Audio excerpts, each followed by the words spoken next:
वक्रतुंड महाकाय सूर्यकोटि समप्रभा निर्विघ्नं कुरु मे देव सर्वकार्येषु सर्वदा। गुरुर्ब्रह्मा गुरुर्विष्णु गुरुर्देवो महेश्वरा गुरुर्साक्षात् परब्रह्मा तस्मै श्री गुरुवे नमः। नमः संभवाय च मयोभवाय च मयस्कराय च नमः शिवाय च शिवतराय च नमः। श्री परमात्मने नमः। श्री सद्गुरुदेवताय नमः। मातृ पितृ चरण कमलेभ्यो नमः। शिव महापुराण श्री गौमाताय नमो नमः। आइए भगवान शिव एवं माता पार्वती के चरणों का स्मरण करते हुए सभी को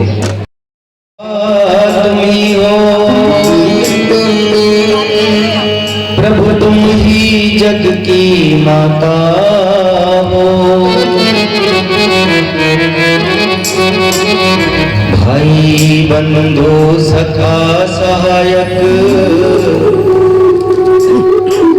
रक्षक पोषक दाता हो। चींटी से लेकर हाथी तक प्रभु सबके पालन हारा हो।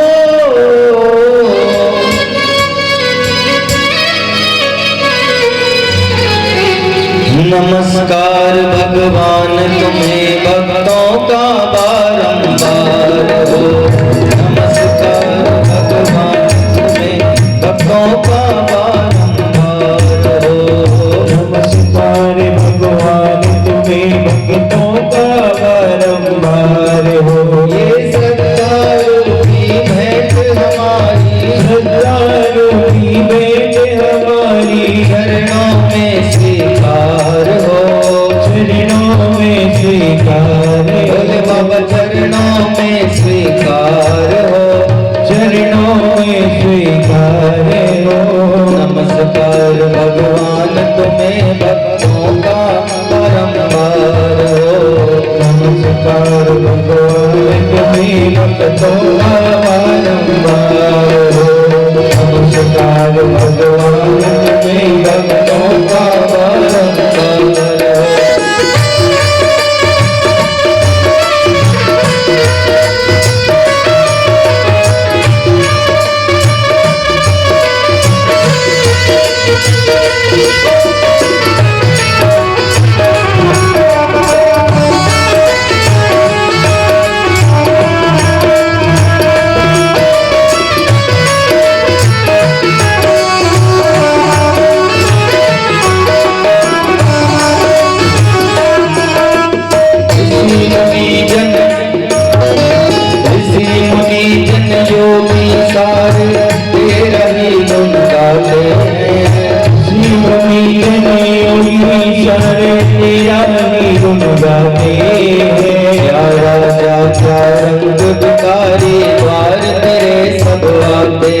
नमस्कार भगवान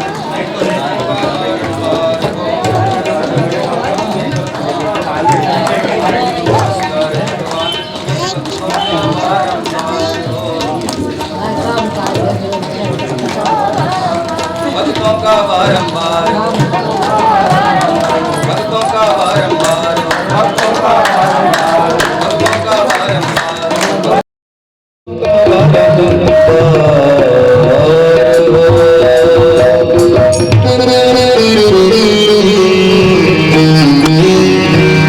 शंकर भगवान की शिव महापुराण की श्री गजानंद महाराज की श्री पार्वती मैया की श्री कार्तिक भगवान की श्री नंदीश्वर महाराज की जय। तो कोई की सुनाई नहीं अपने अपने गुरु महाराज की नमः पार्वती पतये हर हर महादेव हर हर हर।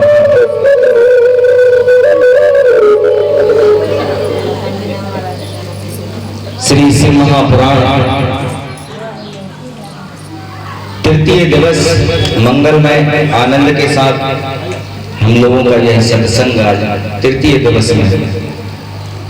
ये पवित्र फाल्गुन मास कृष्ण पक्ष भगवान शिव को ही समर्पित है। तो ऐसे फाल्गुन मास के कृष्ण पक्ष की चतुर्दशी तिथि से यह प्रारंभ है। विशेष संयोग भी था उस दिन।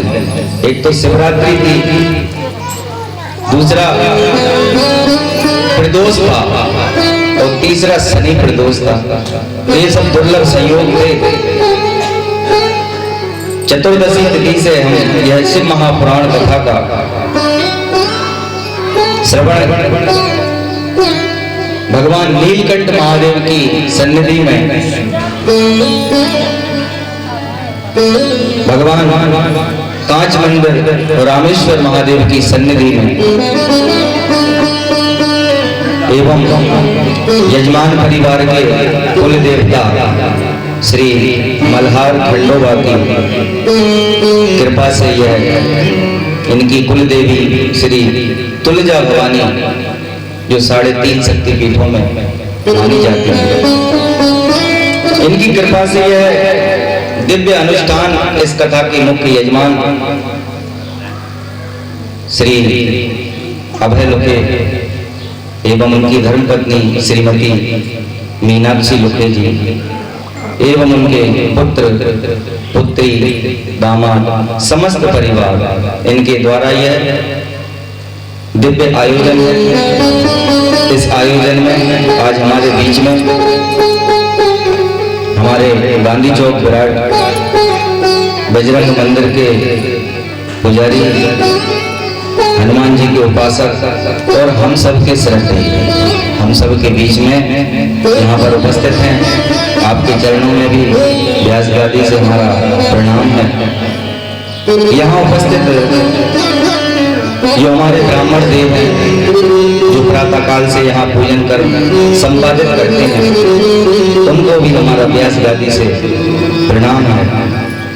इस कथा में जो संगीत के स्वरों से हमें मंत्र मुक्त कर रहे हैं, ऐसे भैया नवीन व्यास जी और उनका सहयोग दे रहे भैया हरीश दुबे जी और तबला पे जो है शिवेश दुबे जी, इनको भी व्यास गादी से राम राम है। शिवेश दुबे ये हमारे हरीश भैया की बालक हैं और बहुत छोटी आयु से इनको इनके पिताजी ने संस्कार दिए हैं। बढ़िया ब्राह्मणों का बड़ा सम्मान करते हैं, यद्यपि स्वयं भी ब्राह्मण है। और सर्वप्रथम जब ये तबला बजा के सीख के तैयार हुए थे तो इनके पिताजी ने हमारे श्री राम जानकी मंदिर खेड़ापति धाम प्रांगण पर इनको हमारे पास भेज दिया। तो हमारी 1 महीने वहाँ कथा चलती है। उस 1 महीने कथा में सर्वप्रथम इन्होंने मंच पर तबला बजाया था और उसके बाद भगवान शंकर जी की ऐसी कृपा हुई कि बड़े बड़े कलाकारों के बीच में ये तबला बजा रहे हैं। भगवान शंकर जी की छोटी सी उम्र में बड़ी इन पर कृपा है। तो भैया सुरेश को भी यहाँ से खूब खूब आशीर्वाद है। यहाँ उपस्थित सभी माताएं बहनें एवं पुरुष वर्ग, आप सबको शिव और पार्वती का स्वरूप मानते हुए आप सबको भी यहाँ से प्रणाम है, राम राम है, हर हर महादेव।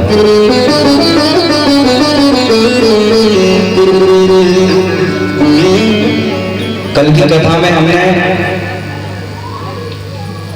भगवान शिव जी की कुछ गुण बातें सुनी थी। गुण निधि का चरित्र सुना था। भगवान शिव जी ब्रह्मा जी और विष्णु जी के मध्य ज्योतिर्लिंग रूप में प्रकट हुए थे। उसी रात्रि में जब भगवान शिव जी का ब्रह्मा जी और विष्णु जी ने पूजन किया तो वह शिवरात्रि चतुर्दशी के रूप में प्रतिष्ठित हो गए। एक समय सृष्टि में ऐसा था, शिव महापुराण कहती है कि जब न दिन था न रात थी, न सूर्य चंद्रमा तारे, कुछ नहीं था, केवल शून्य था। तब उस शून्य में भगवान 5 तन्मात्राओं से प्रविष्ट हुए। उस पराशक्ति की जो निर्गुण शक्ति है भगवान शिव की, जब एक से दूसरे की इच्छा हुई। अपन कहते हैं ना, क्यों रचा भगवान ने ये संसार, कुछ समझ में नहीं आया। भगवान तो सर्वथा अकेले ही हैं, क्योंकि भगवान के न माता है न पिता है, वो स्वयं ही सबके संसार को प्रकट करने वाले। एक तो 1 से 2 की इच्छा हुई कि अब तो बहुत दिन हो गए, शून्य है, अकेले अपन भी हों तो बोर हो जाएंगे बहुत बैठे बैठे। तो भगवान ने 1 से जब 2 की इच्छा की तो शब्द, स्पर्श, रूप, रस और रंग, ये 5 चीजें मिली हैं जिससे ब्रह्मांड बना। सबसे पहले शब्द हुआ है बड़ा जोर से ब्रह्मांड में। वैज्ञानिक लोग भी ये कहते हैं कि संसार में सबसे पहले विस्फोट हुआ है और उस विस्फोट से जीव की उत्पत्ति हुई है, जीवन प्रारंभ हुआ है। और हमारे पुराण भी कहते हैं कि सबसे पहले क्या है, शब्द हुआ है। हम अपनी भाषा में उसे शब्द कह रहे हैं, वैज्ञानिक अपनी भाषा में उसे विस्फोट कह रहे हैं। ये शक्ति और शिव का जब प्रथम स्पर्श हुआ तो सबसे पहले शब्द हुआ, वो शब्द क्या था, अकार उकार मकार नाद और बिंदु, और सब मिलाकर बन गया ओ। वैज्ञानिकों ने इस बात को प्रमाणित किया है कि ब्रह्मांड में, संपूर्ण ब्रह्मांड में एक ही ध्वनि व्याप्त है, जो है ओम। उसी ओम में भगवान शिव जी अक्षरों के रूप में प्रकट हुए। 24 अक्षर भगवान शिव जी के उस ओमकार में प्रकट हुए, जिन्हें हम कहते हैं गायत्री मंत्र। गायत्री मंत्र के 24 अक्षर हैं और 24 ही। पहले उन्होंने आदित्यवार का निर्माण किया। आदित्यवार का अर्थ होता है रविवार। आदित्य एक नाम सूर्य का है और आदित्य भगवान शंकर जी का भी नाम है, और 12 सूर्य बताए गए हैं। ज्योतिर्लिंग कितने हैं, 12। अब किसी ने कहा ब्रह्मांड में एक ही सूर्य दिख रहा है, 12 तो दिख ही नहीं रहे, कहाँ गए? तो 12 सूर्य कहाँ हैं? ज्योतिर्लिंग के रूप में हमारे इस भारत भूमि में जो विराजमान है, बोलो शंकर भगवान। ये 12 सूर्य हैं, 12 आदित्य मतलब 12 सूर्य। तो सबसे पहले शंकर जी ने अपना वार, रविवार के देवता कौन है? जो शिव महापुराण कहती है कि रविवार के देवता, आदित्यवार के देवता कौन है? शिव है। इसके उपरांत संपत्ति कारक दूसरा दिन कौन सा आता है रविवार के बाद? फिर आता है चंद्रवार, जिसे हम सोमवार कहते हैं, जिसे चंद्रवार कहते हैं। तो दूसरा वार निर्मित किया भगवान शंकर जी ने, सोमवार। इसके बाद फिर आता है मंगल। तो कुमार कार्तिकेय के जन्म होने के कारण और अमंगलों का नाश करने के लिए और अकल्याण के नाश के लिए भगवान ने भौमवार का निर्माण किया, यानी मंगलवार का। आलस्य और पाप के नाश के लिए जो वार का निर्माण किया, जिसे रक्षा करने वाले परमात्मा विष्णु का दिन कहते हैं। जो लोक का कल्याण करने वाला है वह क्या है? बुधवार है। देखो सब वारों के देवता हैं और उन वारों के देवताओं की जैसी विधि से पूजन इसमें बताई है वह करने पर मनुष्य अपनी सभी इच्छाओं को पूरी करता है। ये सबके काम की चीजें हैं, जिसको जो याद रह जाए। यही तो है श्रवण मनन और कीर्तन। कथा में कौन सी चीज सुनने मिल जाए, क्या काम में आ जाए, तो श्रवण, और जितनी याद रह जाए तो उसका मनन। तो बुधवार का दिन भगवान विष्णु जी का कहा गया है। फिर पुष्ट्यर्थम चैव रक्षार्थम वारम कल्पितवान प्रभु आयुष्करम ततो वारम आयुषम कर्तुरेवहि। पुष्टि और रक्षा के लिए जिस वार का निर्माण किया जो आयुष्य को देने वाला है, अर्थात आयु को देने वाला है, उसका नाम बृहस्पतिवार। बृहस्पतिवार का निर्माण किया और त्रिलोक की सृष्टि करने वाले ब्रह्मा के दिन को शुक्रवार कहते हैं। तदंतर सारे संसार की आयु के लिए परमात्मा ने पुनः वार शनिवार का निर्माण किया और सृष्टिकर्ता प्रभु ने सर्वप्रथम त्रिलोकी की वृद्धि के निमित्त पाप और पुण्य की कल्पना की। फिर उस पुण्य तथा पाप करने वालों के लिए इंद्र तथा यम के वारों का निर्माण किया। आदित्यवार अपने स्वरूप के अनुसार सुख दुख के सूचक है। आदित्यवार के देवता कौन है? शिव भगवान शंकर जी हैं रविवार के देवता। सोमवार के देवता हैं दुर्गा। मंगल के देवता हैं स्कंद मतलब कार्तिकेय। बुधवार के देवता हैं विष्णु।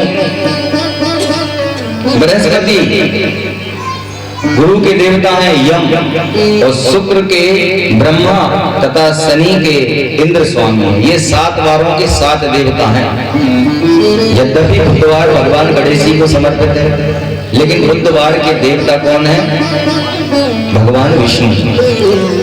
तो वैसे तो विष्णु जी, गणेश जी, शंकर जी, दुर्गा जी और सूर्य, इनमें कोई भेद बुद्धि नहीं। ये 5 नहीं है, ये एक ही है, बस तत्वों का भेद है। भगवान को जानना केवल तत्व से है।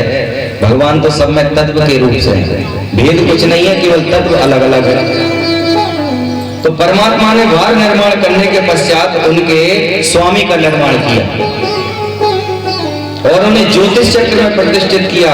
ये वार देवता अपने अपने वारों में पूजित होने पर क्रमशः आरोग्य, संपत्ति, आयु, ऐश्वर्य आदि प्रदान करते हैं। भोग तथा मृत्यु से हानि रूप से उस प्रकार के फल को प्रदान करने वाले हैं और जो देवताओं की प्रीति के अनुसार इस प्रकार वारों का फल कहा गया। देवताओं को प्रसन्न करने के लिए शास्त्रों में 5 प्रकार की पूजा बताई गई है। उन देवताओं के मंत्र जप, होम, दान, तपस्या तथा इष्टल में प्रतिमा स्थापित करके और षोडश उपचार से उनका पूजन, यही 5 प्रकार बताए। और पूर्व की अपेक्षा उत्तरोत्तर पूजा का विशेष फल है। इसमें ऐसा बताया है कि किन किन रोगों का निदान होता है, किन किन देवताओं के वारों के पूजन करने से। नेत्र रोग, सिर रोग और कुष्ठ रोग की शांति के लिए आदित्य की पूजा करें, अर्थात रविवार का व्रत करें और उस रविवार के व्रत में भगवान शिव जी की पूजा करें। यदि आपको नेत्र रोग है या आपको सिर का रोग है अथवा आपको कुष्ठ का रोग है, बोलो शंकर भगवान की।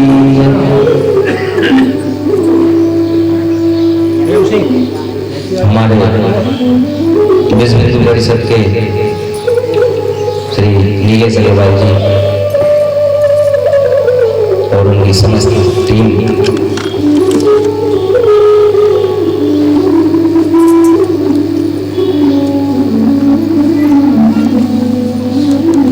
थोड़ी इस पर से करवा देना।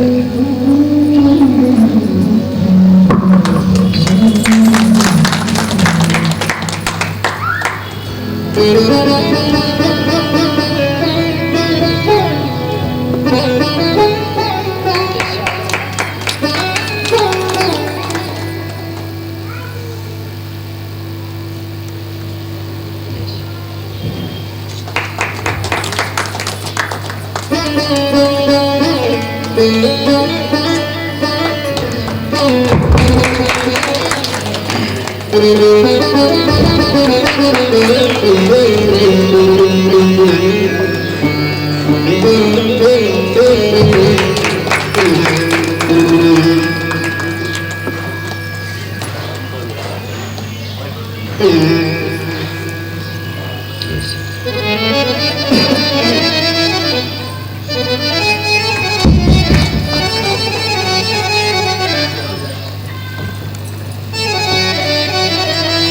शंकर भगवान की जय।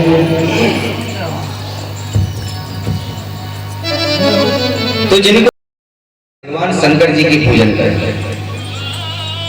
तदंतर ब्राह्मणों को भोजन करावे। इस प्रकार दिन, महीना, वर्ष, कुल मिलाकर 3 वर्ष तक यह उपाय करें और रविवार की पूजा करें। ऐसा करने से यदि प्रारब्ध प्रबल होगा तो रोग तथा जरा अवस्था भी नष्ट हो जाएगा और तदद वारों में इष्ट देवता का जप भी वार के अनुसार फल देने वाला होगा। पाप शांति के लिए आदित्यवार को विशेष रूप से पूजन करें, क्योंकि सारे देवताओं में आदित्य देवता ब्राह्मणों को विशिष्ट फल देते हैं। अब जिनके पास संपत्ति नहीं है, धन कितना ही है लेकिन बढ़ नहीं रहा, आय नहीं हो रही, तो उसके लिए भी क्या कहा है? सोमवारे च लक्ष्म्यादीना संपदर्थम यजेत बुधा।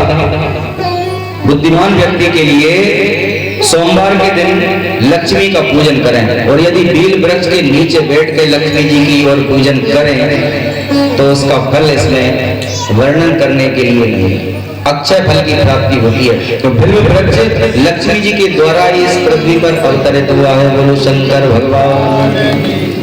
और इस बिल्व वृक्ष में तीनों देवताओं का और तीनों देवियों का वास है। 3 ही बिलपत्र के पत्र होते हैं। मंत्र भी कह रहा है त्रिदलम त्रिगुणाकारम त्रिनेत्रम च त्रिधायुधम त्रिजन्म पाप संहार में। 3 जन्मों के पापों का संहार करने की सामर्थ्य है एक बेलपत्री में, लेकिन उसका भाव होना चाहिए वैसे कितनी चढ़ा तो बेलपत्री। लेकिन जो एक बेलपत्री चढ़ा रहे हैं ना, ये सोच के कि भगवान जितने पाप अब तक कर दिए इसके बाद हम कोई पाप नहीं करेंगे, तब तो समझ लो कि एक बेलपत्री में ही 3 जन्मों के पापों का नाश हो जाएगा। बुधवार को बुद्धिमान व्यक्ति श्री विष्णु का दधि से युक्त अन्न से पूजन करे। दही और अन्न तो जिससे मित्र और कलत्र की पुष्टि होती है। जिनके साथ हमारे मित्र कम हैं, मित्र होते ही नहीं है, क्योंकि संसार में शास्त्र ने ऐसा कहा है कि एक मित्र भाग्य की बात है, 2 मित्र सौभाग्य है और 3 मित्र किसी के होते ही नहीं है। फिर कौन होते हैं? दोस्त होते हैं। बोलो शंकर भगवान।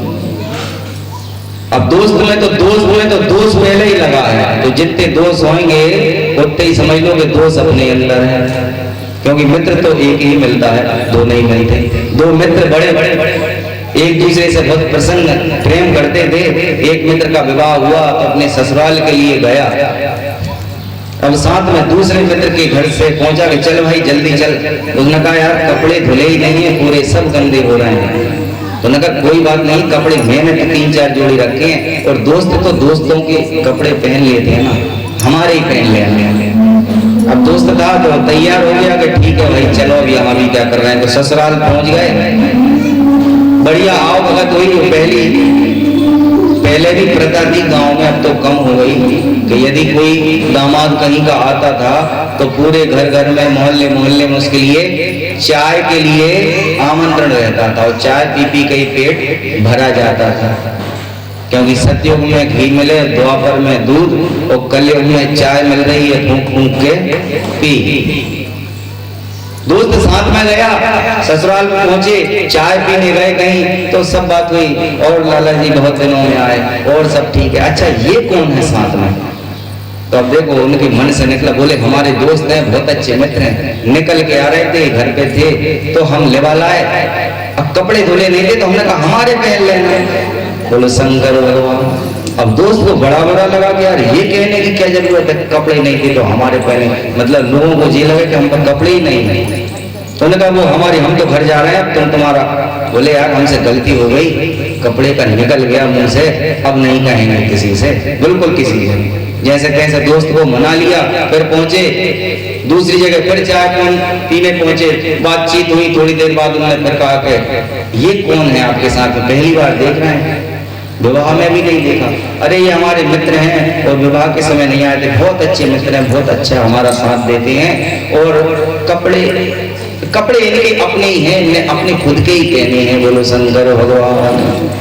अब दोस्त ने फिर नजरें चढ़ा ली, भैया ये कैसे, फिर तुमने कपड़े बात कर, कहले हम रुक गए ना, हमने कुछ नहीं कहा, ठीक है अच्छा। बोले अब तो हम जा ही रहे हैं। बोले मत जाओ, अब वो थोड़ी और कृपा करो, अब हम कहीं भी बिल्कुल किसी से नहीं कहेंगे, ठीक है भैया मत कहना।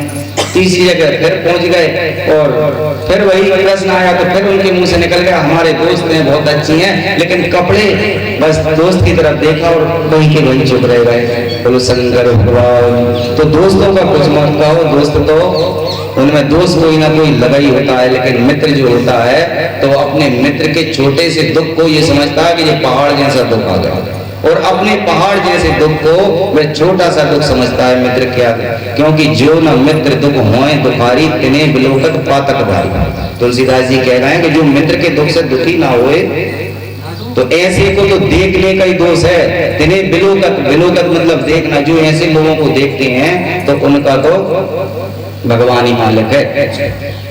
तो बुद्धिमान व्यक्ति संपत्ति प्राप्ति के लिए सोमवार के दिन लक्ष्मी की पूजन करे, ब्राह्मण को घृत और अन्नादि का भोजन करावे, और रोग की शांति के लिए भोमवार को महाकाली का पूजन करे,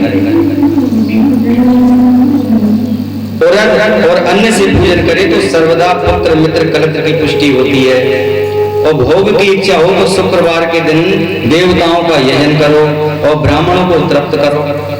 देवताओं के नित्य यजन में, विशेष प्रकार के यज्ञ में, स्नान में, दान में, जप में, ब्राह्मणों के तर्पण में तथा तिथि नक्षत्र के योग में, उन देवताओं के पूजन में, आदित्यवारों में एक सर्वज्ञ आरोग्य आदि फलों के क्रम से उन रूपों में आविर्भूत होकर आरोग्य आदि जो फल प्रदान करता है। तो अपने अपने जन्म नक्षत्र के आने पर आरोग्य तथा समृद्धि हेतु आदित्य आदि ग्रहों की पूजन करें। इसलिए यह देव यज्ञ अवश्य करें। जो अग्नि यज्ञ नहीं कर पाते ना, कि हम महाराज रोज अग्नि नहीं कर पाते, हमारे यहाँ घी भी नहीं है, ज्योतिली भी नहीं है, तो उनके लिए अग्नि यज्ञ जो नहीं कर सकते तो बाहर देवताओं की पूजन से भी अग्नि यज्ञ का फल प्राप्त होता है। ऐसा से महापुराण कह रहा है। बोलो शंकर भगवान की। और सूत जी यह कह रहे हैं कि या इमं शरणते अध्यायम पढ़ते वा नरो दुजा श्रवणो शोक करता चा देव यज्ञ बलम लवे। सूत जी कह रहे हैं कि हे ब्राह्मणों, जो इस अध्याय को पढ़ते हैं अथवा सुनते हैं अथवा दूसरों को सुनाते हैं, वे भी इस देव यज्ञ के फल को प्राप्त करते हैं। बोलो शंकर भगवान की जय। इसलिए तो कथाओं का श्रवण बताया है कि भले ही समझ में ना आए, सुनना जरूर चाहिए, क्योंकि सुनने का जो फल होता है। कल हमने सुना था उस ब्राह्मण के विषय में, बिंदु का, जो कथा सुनने नहीं गए थे लेकिन फिर भी कानों में पड़ गई थी, तो भगवान की कृपा हो गई। एक पैसे वाले धनिक थे, भगवान से मतलब नहीं रखते थे, कथाएं सुनते नहीं थे। उनकी पत्नी उतनी ही ज्यादा धार्मिक थी, उतनी भगवान को मानने वाली। एक दिन पति से लड़ने लगी कि जाओ कथा सुन के आना पड़ेगा, नहीं तो आज तो फिर भोजन नहीं बनेंगे। बोलो शंकर भगवान की। अब पति ने कहा भैया भोजन करना है, ठीक है। नहीं माने तो बेमन से ही कथा में चले गए। पहुंचे, जैसे ही आए तो बड़े आदमी थे पैसे वाले, जहाँ कथा हो रही थी तो उनने देखा करे आज तो जी आ गए, आइए आइए बैठिए बैठिए। तो आ गए वो और बैठ गए, लेकिन बैठे बैठे उनको नींद आ गई। बोलो शंकर भगवान। नींद आ गई, नींद लग गई। और नींद कब खुली? जब सब चले गए, व्यासी चले गए, जनता चली गई। दरी वाला बैठा कि जी उठे महोदय, जब हम हमारी दरी उठाएं। जब नहीं उठे तो उसने उठाया कि उठो। बोले कथा हो गई? बोले हाँ हो गई। बोले अब क्या है? बोले जाइए। अब कथा में आए, घर पहुंचे, कुछ सुना तो है नहीं है। क्या सुना था? आइए। तो आके आ गए। उन्होंने कहा बैठिए, तो दूसरे शब्द सुन लिए, बैठ जाओ। और तीसरा सुना के जाइए। तो ये तीन चीजें उन्हें कथा में मिली और कथा बिल्कुल नहीं सुनी। घर पहुंच गए, पत्नी ने पूछा कि क्यों कथा सुनी? बोले हाँ सुनी। क्या सुना? बोले आइए बैठिए और जाइए, ये सुनी। तो पत्नी समझ गई कि ये तो बिल्कुल जो है कथा में जाएंगे नहीं, सुनेंगे भी नहीं। तो एक काम करो, उन्होंने कहा ये मंत्र है तुम्हारे लिए, ये समझ लो कथा से मंत्र मिला है तुम्हें। क्या है? आइए बैठिए और जाइए, तुम इसका मंत्र का भजन करना और कल फिर कथा में जाना। उन्होंने कहा ठीक है भैया जाएंगे। रात्रि में नींद नहीं आ रही थी उनको, क्योंकि दिन में खूब सोया है कथा में, तो रात में नींद नहीं आ रही। रात में नींद नहीं आई तो बैठे बैठे उन्होंने कहा, पत्नी कह रही थी ये मंत्र है, तो बैठे बैठे बस वही आइए बैठिए जाइए, आइए बैठिए जाइए। थोड़ा सा अंधेरा था कि उसी समय पे एक चोर ने प्रवेश किया। बोलो शंकर भगवान। चोर का प्रवेश हुआ, उनको तो पता नहीं है कि चोर आया है, और चोर को भी पता नहीं है कि ये मंत्र का जाप कर रहा है। जैसे ही तो उन्होंने वहां से कहा आइए, चोर ने कहा हाँ लगता है देख लिया। वापस को भागने लगा, पलटा, उन्होंने कहा बैठिए। उन्होंने कहा अरे अब तो इसने देख लिया। भागने लगा तो कहा जाइए। तो वो समझ गया चोर के जरूर इनने पहचान लिया और अब तो ये छोड़ेंगे नहीं, तो फिर भागा नहीं है। वापस आके और अंधेरे में उनके पाँव किया, बैठ के पाँव पकड़ लिए, क्षमा कर दो, आज के बाद कभी चोरी नहीं करेंगे। उनने आके बोल, उन्होंने कहा अरे मंत्र इतनी जल्दी सिद्ध हो गया, इतने जल्दी मंत्र सिद्ध हो गया कि चोर सामने आ गया। चोर ने कहा तुम हमारा धन भी ले लो लेकिन हमें पुलिस में मत पकड़वाना। तो पति जो है बड़े प्रसन्न हुए। चोर अपना धन जो चुराने आए थे लेकिन जो कुछ जेब में था वो भी रख गए। वो बड़े प्रसन्न हुए। पत्नी जब तक उठ के आ गई, क्या हुआ? बोले तेरा मंत्र सिद्ध हो गया, देख चोर पकड़ा गया। बोलो शंकर भगवान। तो ये देखो कथा में से क्या मिला, जो मिला वो भी काम का मिला। तो अष्टादश पुराणेषु व्यासाय वचनद्वयम् परोपकाराय पुण्याय पापाय परपीडनम। ये पूरे 18 ही पुराणों का एक निचोड़ व्यास जी ने कहा है कि दो चीजें ध्यान रखना है। अष्टादश पुराणेषु व्यासाय वचनद्वयम्, दो वचन व्यास जी के हैं। परोपकाराय पुण्यः, हमें संसार में काहे के लिए आए हैं? उनका पुण्य कमाने के लिए। तो पुण्य कैसे कमाया जाता है? उनका परोपकार से। व्यास जी कह रहे हैं ज्यादा पुराणों के चक्कर में मत पड़ो, जो महापुरुष कह गए हैं उन वचनों को ही सिर उधारे करके और अपना जीवन व्यतीत करो। तो परोपकार करने से पुण्य की प्राप्ति होती है। और पाप कैसे होता है? उनका अष्टादश पुराणेषु व्यासाय वचनद्वयम् परोपकाराय पुण्याय पापाय परपीडनम। अपने द्वारा यदि किसी की आत्मा दुखी हो गई, फिर चाहे मित्र हो, चाहे स्त्री हो, चाहे पुत्र हो या कोई भी हो, अपने द्वारा जिसकी आत्मा दुखी हो गई तो वो अपने खाते में पाप एक नोट करवा लिया। क्योंकि संसार में मनुष्य और कुछ नहीं लेके जाता, केवल अपने कर्म ही लेके जाता है। चाहे तुलसीदास जी की वाणी में श्रवण कर लो अथवा शिव महापुराण से श्रवण कर लो या कोई से भी पुराणों का हम श्रवण करेंगे तो एक ही चीज आएगी कि भाई परोपकार करो ताकि पुण्य बढ़े और किसी की आत्मा को कष्ट ना हो, ऐसे कर्म करो ताकि पाप ना हो। बोलिए शंकर भगवान की। अनेक प्रकार के यहाँ नियम विदेश्वर संहिता में बताए हैं और इसी में भगवान शंकर जी ने जो लिंग पूजन का विधान बताया है तो उसमें कामना के अनुरोध से शिवलिंग की संख्या का वर्णन है। तो इस शिवलिंग की संख्या के वर्णन से पूर्व हम भगवान शिव की कुछ संगीत में उनका ध्यान करेंगे।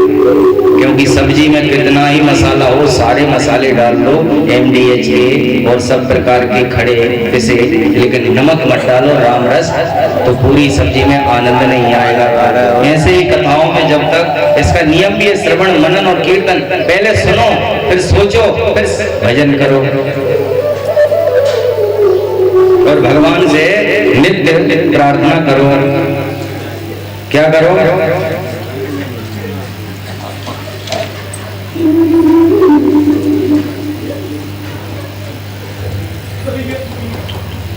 भगवान शंकर जी का स्वरूप कैसा है? तो भगवान शंकर जी के ललाट पे है चंद्रमा चंद्रमा चंद्रमा, जटा में गंगाधार है धार है, रमी है भस्म अंग पे, गले में सर्पहार है, नवा रहे हैं शीस देवगण तुम्हारी भक्ति में, कोटि सूर्य का प्रकाश शिव तुम्हारी शक्ति में।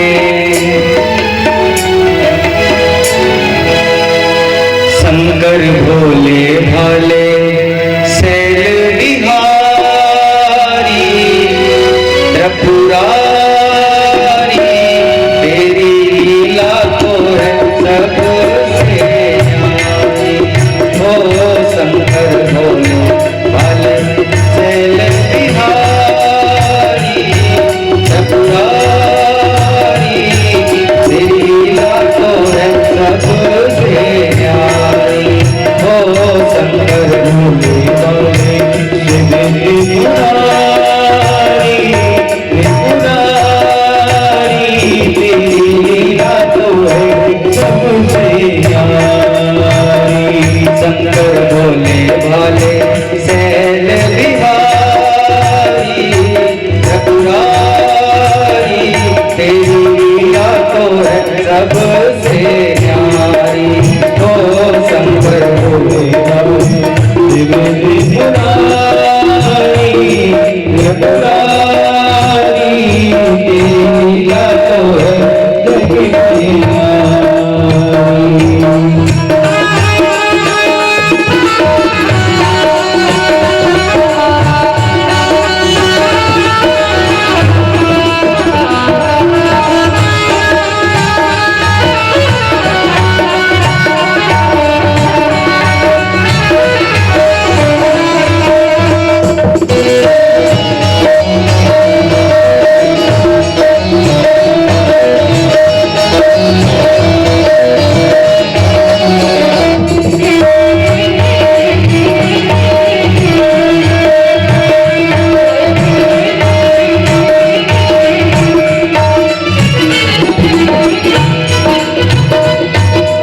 सब देवों में महादेव है तुम सा कोई न दूजा।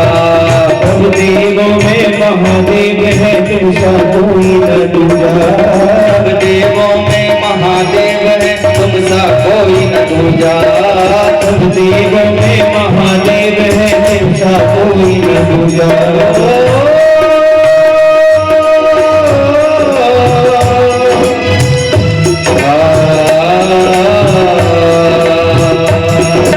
सब देवों में महादेव है तुम सा कोई न दूजा। सब देवों में महादेव है तुम सा कोई न दूजा। भक्ति भाव से जब करते हैं भगवान तेरी पूजा।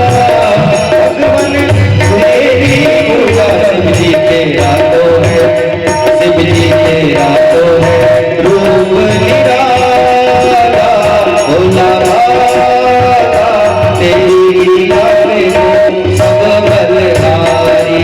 हो शंकर भोले भाले शिव त्रिपुरारी त्रिपुरारी तेरी लीला तो है सबसे न्यारी।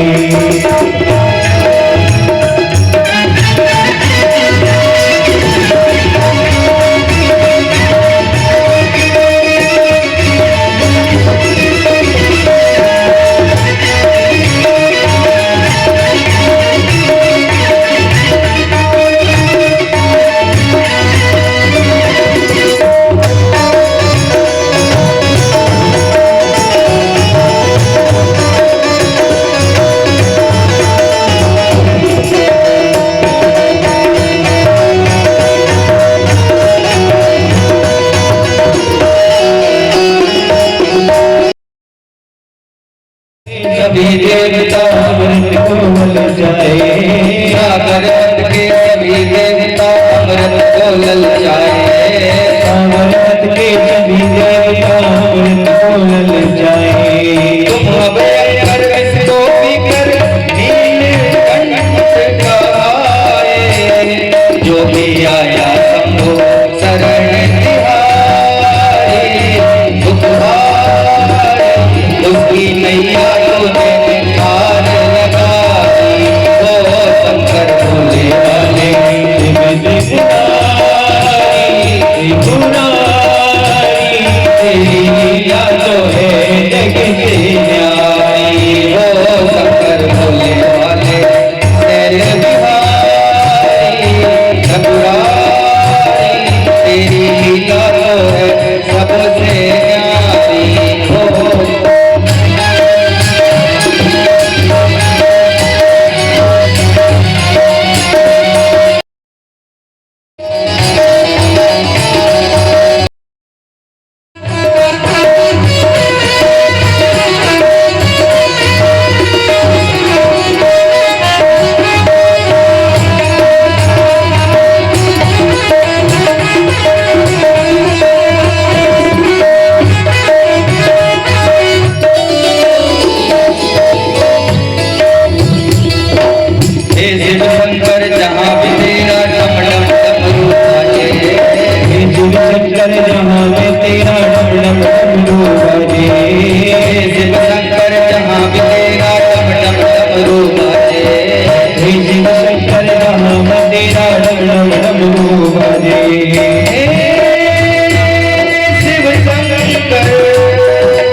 त्रिपुरारी, तेरी लीला तो है जग से न्यारी। ओ शंकर बोले बोले त्रिपुरारी, तेरी लीला तो है तेरी लीला तो है जग से न्यारी, तेरी लीला तो है जग से न्यारी, तेरी लीला तो है जग से न्यारी, तेरी लीला तो है जग से न्यारी, तेरी लीला तो है जग से न्यारी। बोलो शंकर भगवान की जय।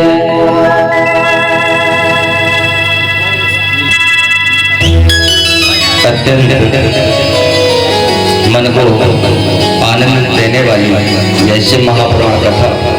तो आज हमारे बीच में जो श्री राम जानकी मंदिर खेड़ापति गौधाम जो संत वृंदावन दास जी के संरक्षण में विश्व हिंदू परिषद और बजरंग दल द्वारा संचालित की जा रही है। आपको ज्ञात हो कि ये गौशाला बिगड़ सरकारी अनुदान की चल रही है। कैसे चल रही है ये तो हनुमान जी जाने और बेचारे करने वाले कार्यकर्ता बड़ी मेहनत करते हैं, बहुत श्रम करते हैं, सबकी ड्यूटियां लगी हैं अपनी अपनी।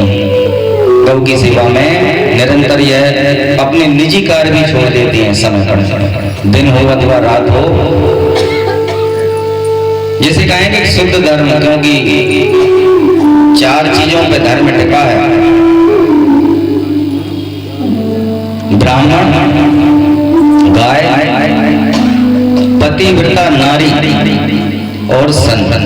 ये 4 पे धर्म टिका है और इनमें से एक भी यदि नहीं रहेगा तो धर्म भी, और ऐसा तो होता नहीं है, कम और ज्यादा तो होता है।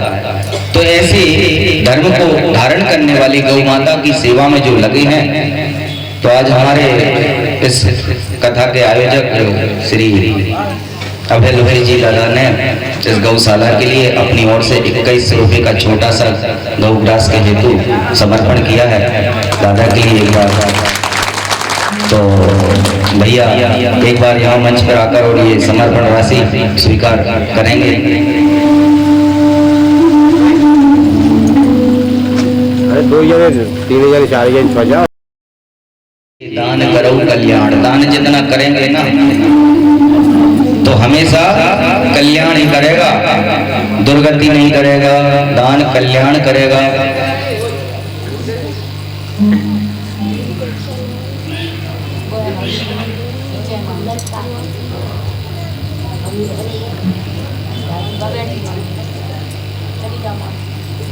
बोलिए गौ माता की जय हो।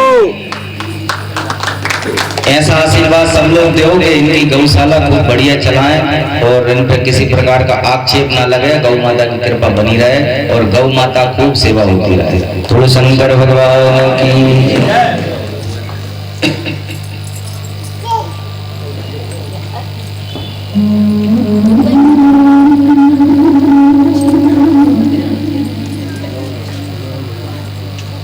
सूत सूत महाभागा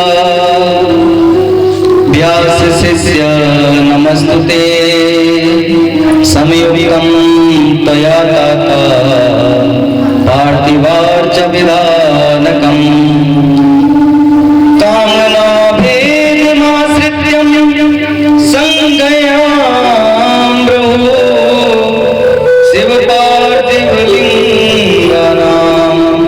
कृपया दीनवत्सला। यहाँ ऋषिगण पूछ रहे हैं कि व्यास जी के शिष्य सूत जी, आपको बारंबार नमस्कार है। आपने जो शिवलिंग की पूजन का वर्णन कहा, तो कृपया आप हमें उसका विधान कहिए कि पार्थिव पूजन का विधान क्या है और कामना के अनुसार किए जाने वाली पार्थिव पूजन कैसी है। तब सूत जी प्रसन्नचित्त होकर कहते हैं कि शरणं वर्षया सर्वे पार्थिवार्थ विधानकम् यस्या अनुष्ठान मात्रेण कृत कृत्यो भवे नरः। सूत जी कह रहे हैं आप लोग कामना के अनुसार पार्थिव शिवलिंग की पूजा का विधान सुनिए। ये गांठ बांधने वाली है कि गांठ बांध लो, कौन सी काम की है अपनी।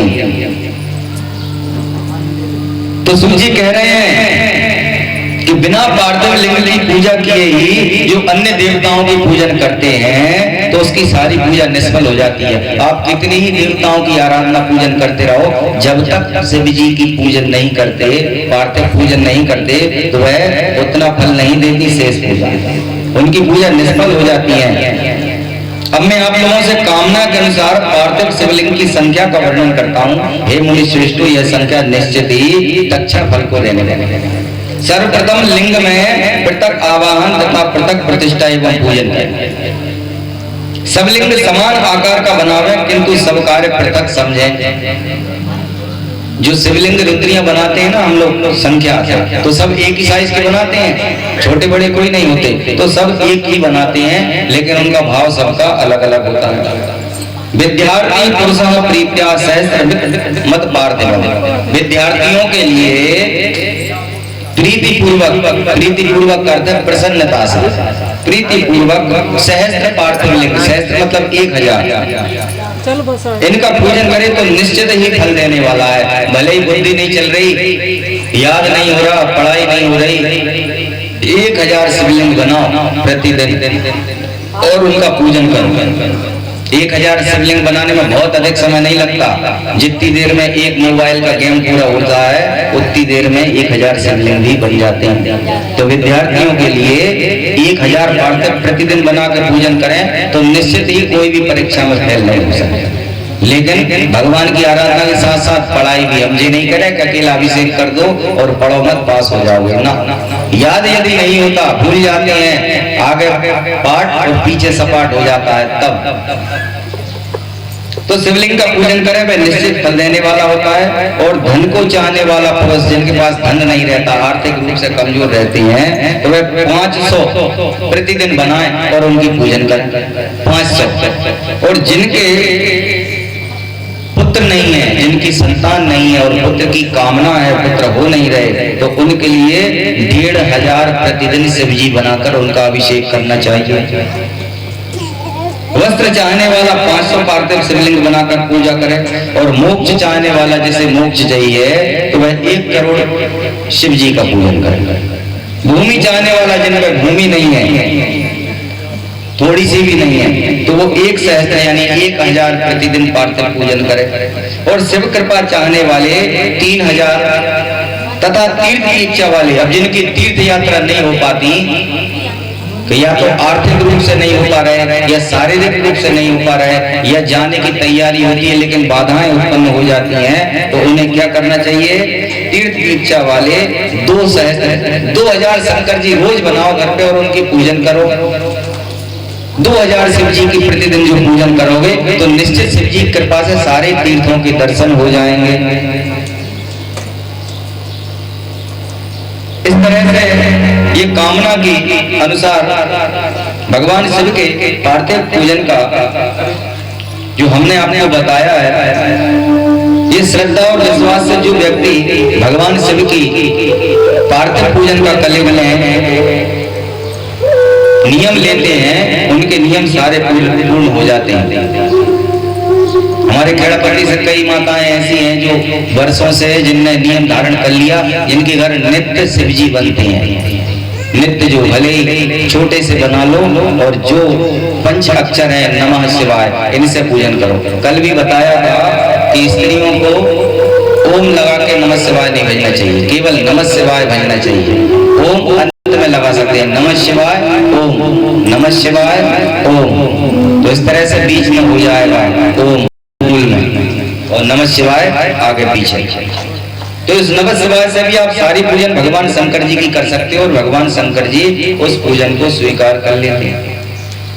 और भगवान शंकर जी की नित्य पार्थिव पूजन करने का विशेष फल इसमें कहा है। पार्थिव कोई विशेष क्यों कहा है? क्योंकि अभी अपन ने सुना ना कि जब ब्रह्मा जी ने इस ब्रह्मांड में चेतना नहीं देखी तो विष्णु जी की आराधना की, और विष्णु जी ने जो उसमें चैतन्य रूप से प्रविष्ट हुए, हरि व्यापक सर्वत्र समाना प्रेम के प्रकट होई में जाए, व्यापक रूप से भगवान विष्णु जी समा गए। तो इस पृथ्वी के कण कण में भगवान विष्णु जी हैं। तो जब जो असंख्यों सहस्त्रों लाखों करोड़ों अरबों करोड़ों को एकत्रित करके पृथ्वी के और जो शिवलिंग बनाती हैं तो वह हरिहर हो जाता है, वो शंकर भगवान जागृत हो जाता है। बिल्कुल। तो कलयुग में इसलिए पार्थिव का विशेष महत्व है। फिर भी शिव की तो कोई सा भी लिंग हो सभी फल देने वाले हैं। ज्योतिर्लिंगों की तो बात अलग है, वो तो उनके तो दर्शन ही पापों को नष्ट करते हैं। मनुष्यों द्वारा स्थापित लिंग भी पापों को नष्ट करते हैं। लकड़ी का, रत्न का, लोहे का, सोने का, चांदी का, तांबे का, पाषाण का, जैसा भी हो शिवलिंग सभी पूजनीय होते हैं और सभी फल देने वाले होते हैं। इसमें आपको रुद्राक्ष का भी महत्व आपको सब लोगों को बताया गया है।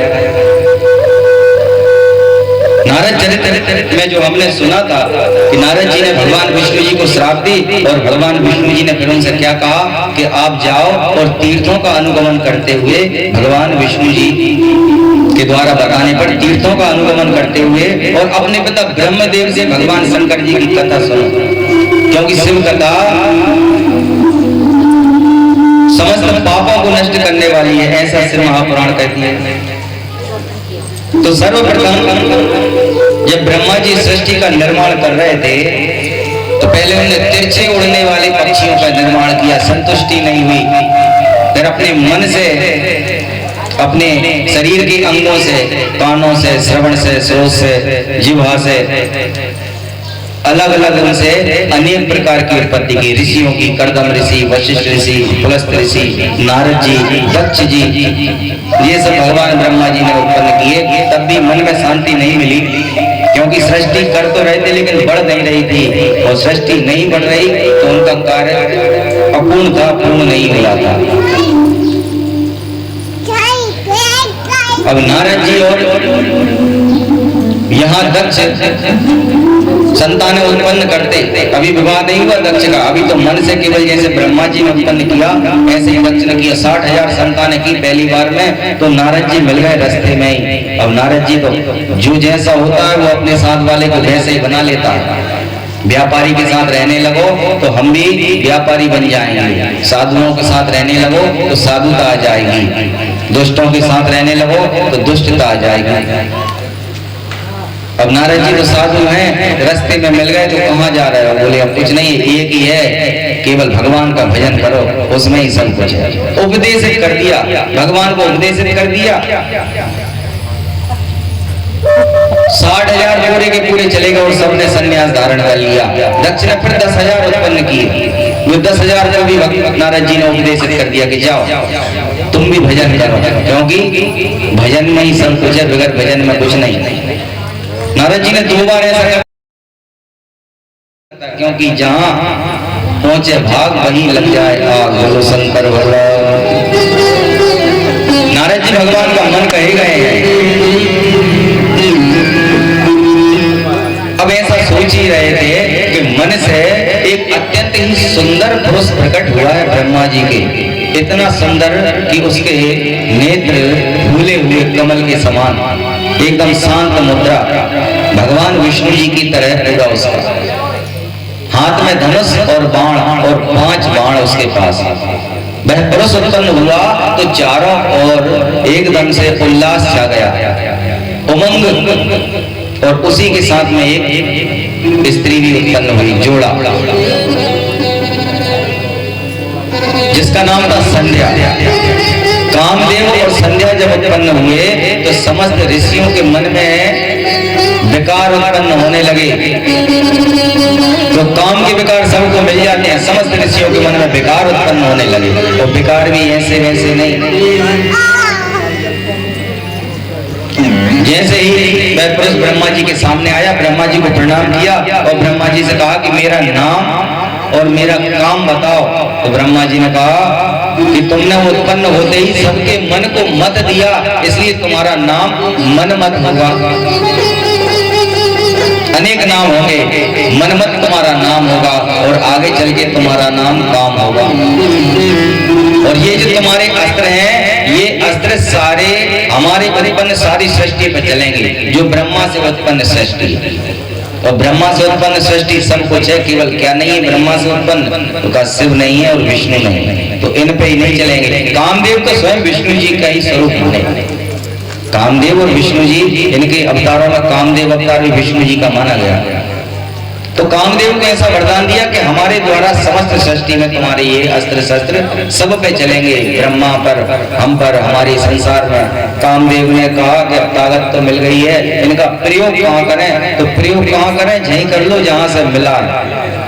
जिसने सामर्थ्य दिया उसी पर प्रयोग कर लो। कामदेव पर प्रयोग किया। कामदेव ने अपने बाणों का प्रयोग कहाँ किया? अपने ही पिता पर और अपने ही भाइयों पर। ब्रह्मा जी और ऋषि सब काम विकार से पीड़ित हो गए, और साथ में जो संध्या थी वह भी उन विकारों से पीड़ित हो गई। धर्म ने देखा कि ये तो धर्म का नाश हो रहा है, क्योंकि धर्म यदि नष्ट हो जाएगा तो सनातन ही नष्ट हो जाएगा संसार। धर्म ने देखा कि धर्म नष्ट हो रहा है, स्वयं परमपिता ब्रह्मा विकार से पीड़ित हो रहे हैं। देखो भगवान में विकार नहीं होते, ये तो भगवान केवल प्रमाण बताते हैं कि जब नारद जी जैसे, ब्रह्मा जी जैसे विकार से पीड़ित हो सकते हैं तो साधारण मनुष्य तो क्या है। कामदेव के असर जब ब्रह्मा जी पर हुआ तो ब्रह्मा जी भी अपनी पुत्री को ही काम भाव से देखने लगे। तब धर्म ने भगवान शंकर जी को पुकारा है कि हे महादेव शंभु, हे शिव शंकर, आप हमारी रक्षा कीजिए। धर्मो रक्षति रक्षता, धर्म ही धर्म की रक्षा करता है। जब इस प्रकार से शिव जी को पुकारा तो भगवान शिव जी वहां प्रकट हो गए और ब्रह्मा जी को कहा, बहुत धिक्कारा कि हे ब्रह्मा जी, तुम कैसे जो है ब्रह्म हो। अनेक प्रकार से उन्होंने कहा, बताओ अपनी पुत्री को इस दृष्टि से देखते हो, धिक्कार है। ब्रह्मा जी बहुत शर्मिंदा हो गए, बहुत उनका जो है चेहरा झुक गया। शिव जी तो भला बुरा कहकर और शिव जी अंतर ध्यान हो गए। अब ब्रह्मा जी के मन में देखो मत्सर आ गया। कोई अपना बुरा कर दे तो जब तक बदला न ले ले व्यक्ति तब तक उसका मन नहीं मानता। बस यही सबसे बड़ी कमी है। कोई अपने साथ बुरा कर दे लेकिन अपन उसके साथ अच्छा ही करो, तो जहाँ बदला लेने का सोचा तो वहीं विकार उत्पन्न हो गए। ब्रह्मा जी के मन में आ गया कि इनने एक स्त्री के पीछे मेरे लिए इतना धिक्कार रहा है, मैं भी अब कोई ऐसा उपाय करूंगा कि ये भी स्त्रीवान हो जाए। बोलो शंकर भगवान की। तो सबसे पहले शंकर जी के विवाह के विषय में किसने सोचा? ब्रह्मा जी ने सोचा। ब्रह्मा जी ने सोचा कि विवाह हो जाएगा तो इनने मेरे लिए जो धिक्कारा है, फिर बाद में ये भी समझ जाएंगे कि भैया, एक संत लोग कहते हैं कि गुड़िया हो या गुड़िया, नारी जहर की गुड़िया। बोलो शंकर भगवान। कामदेव जी इस प्रकार के आचरण को देखकर महादेव प्रकट हुए, ब्रह्मा जी को अनेक प्रकार से लताड़ा। ब्रह्मा जी ने भी कामदेव को क्रोध में आकर श्राप दे दिया। क्या श्राप दे दिया? कि जाओ तुम भी भगवान शिव के तीसरे नेत्र से भस्म हो जाओ। और जब क्रोध कुछ कम हो गया तो फिर कहा कि अब ठीक है, हम संशोधन करते हैं। बाद में फिर भगवान शिव के विवाह के समय पर उनकी कृपा से तुम पुनर्जीवित होगे, और उसके बाद भगवान विष्णु जी जब द्वापर युग में कृष्ण का जन्म धारण करेंगे तब उनके पुत्र के रूप में तुम यहाँ पर अवतरित हो जाओगे। तो काम पहले शरीर में था, फिर भगवान ने अपने नेत्र से भस्म करके और सबके अंदर हृदय में प्रवेश करा दिया।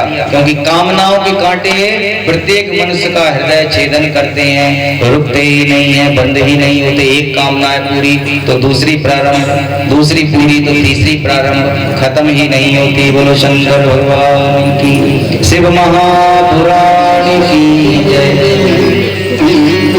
अब ब्रह्मा जी ने मन में ऐसा विचार तो कर लिया, लेकिन अभी ऐसी कोई शक्ति तो हो कि जिससे शिव को मोहित किया जा सके, क्योंकि शिव तो निर्मोही है, मोह नहीं है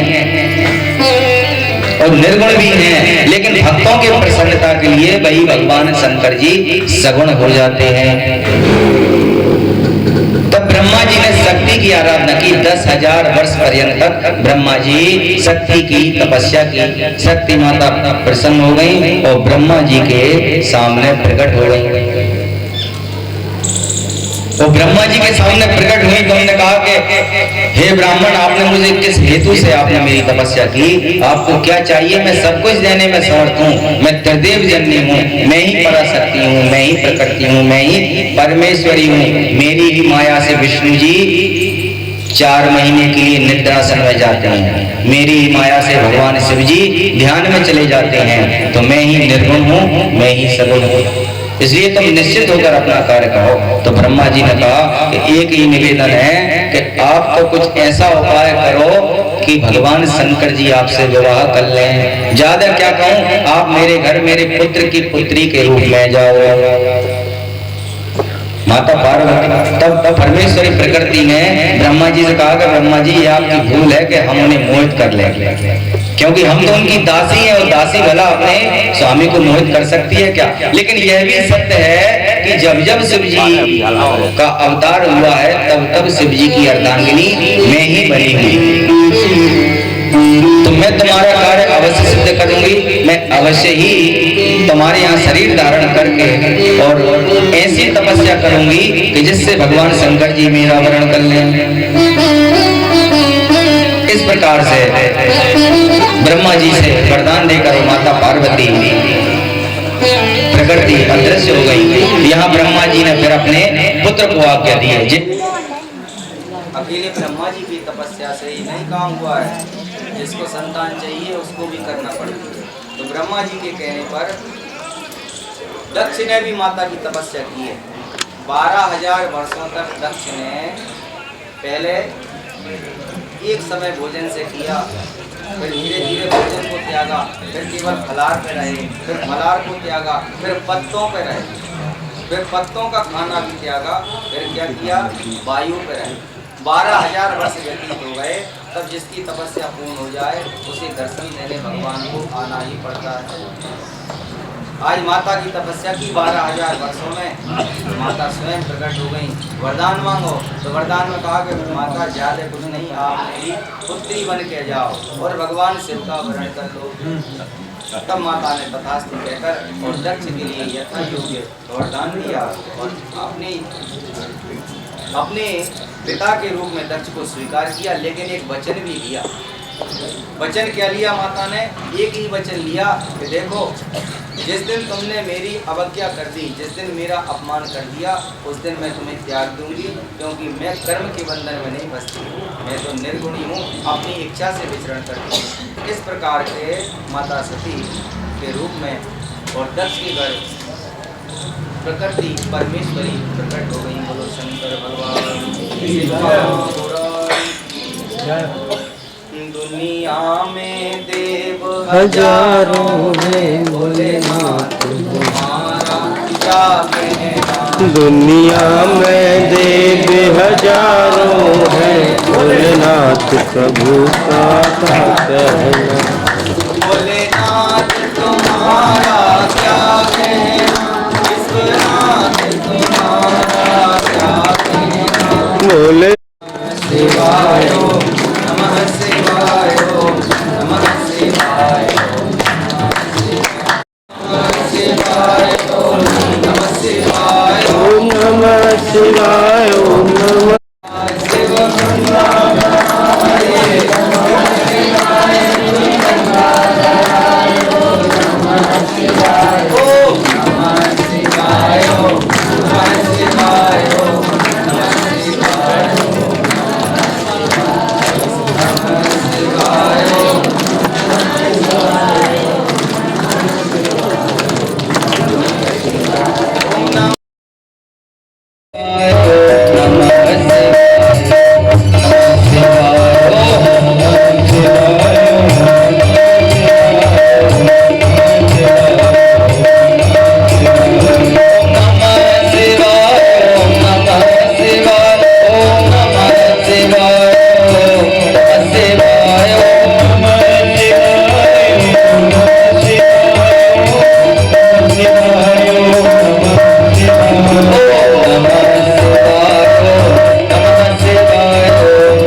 गतेषु नवमासेषु कारयित्वां च लौकिकीं गतिं शिवा च पूर्णे सा दशमे मासि नारदा आविर्भूव परतो मातु सतस्तदा मुने मुहूर्ते सुखदे चंद्रग्रहातारानुकूलिके तस्यां तु जातमात्रयम्। सुख जी कह रहे हैं कि हे नारद, ब्रह्मा जी कह रहे हैं कि हे नारद, नवमास पूर्ण हो जाने पर दक्ष का विवाह हुआ अस्किनी से, जिनका जो सती की माता है अस्किनी, जिनका एक नाम प्रसूति भी है, और प्रसूति का अर्थ होता है जन्म देने वाले, प्रसूता। गर्भ धारण जिसका हमेशा रहे वह प्रसूति, प्रसूति मतलब जन्म देने वाले, और अस्किनी जिनका मूल नाम था। तो अस्किनी में ब्रह्मा जी कह रहे हैं कि हे नारद, नवमास पूर्ण हो जाने पर समस्त लौकिक क्रिया कर लेने के बाद जब 10 मास पूर्ण हो गया, तब शिवा सुखदायक उत्तम मुहूर्त में चंद्र ग्रह तथा तारों के अनुकूल होने पर शीघ्र ही माता के समीप प्रकट हो गईं, और उनके उत्पन्न होते ही प्रजापति दक्ष बड़े प्रसन्न हुए। उनके प्राकट्य तेज को देखकर उन्होंने उसे वही शिवा देवी समझा। तदा भूतम पुष्प सदृश्य वृष्टि मेघार्ष प्रसज्जलम दिशम शांतम धृतम तस्यम जातयम च मुनीश्वरा। उस देवी के उत्पन्न होते ही आकाश से पुष्प वृष्टि होने लगी, मेघों ने जल की वर्षा कर दी। हे मुनीश्वर, उसके उत्पन्न होते ही सारी दिशाएं शांत हो गईं। देवताओं ने आकाश में नगाड़े बजाए, अग्नि दीप्यमान हो गई। इस प्रकार सभी और मंगल ही मंगल होने लगा। दक्ष ने वीरणी में उत्पन्न हुई उस जगदम्बा को देखकर भक्ति पूर्वक हाथ जोड़कर उन्हें नमस्कार करते उनकी स्तुति प्रारंभ की। महेशानी नमस्तुभ्यं जगदम्बे संस्थिता कृपं कुरु महादेवी सत्ये सत्य स्वरूपिणी शिवा शांतं महामाया योगिनिन्द्रा जगन्मयी या प्रोच्यते वेद विधिर्नरमामि त्वां हितावहम्। दक्ष कहने लगे कि हे सनातनी, हे महेशानी, हे जगदम्बे, तुम्हें नमस्कार है। हे सत्य, हे सत्य स्वरूपनी, हे महादेवी, मेरे ऊपर कृपा करो। मृत्य लोग जिन्हें शिवा शांता महामाया योग निद्रा तथा जगन्मयी कहते हैं, उस संसार की हितकारिणी देवी को नमस्कार। जिन्होंने पूर्व में ब्रह्मा को उत्पन्न करके इस जगत की सृष्टि कार्य में नियुक्त किया है, उस परमात्मा, उस परम जगन माता महेश्वरी को नमस्कार। जिन्होंने संसार के पालन के लिए विष्णु को नियुक्त किया है, उस परमात्मा जगतधात्री महेश्वरी को नमस्कार। और जिसने संसार के नाश के लिए रुद्र को नियुक्त किया है, उस परमात्मा जगन माता महेश्वरी को नमस्कार।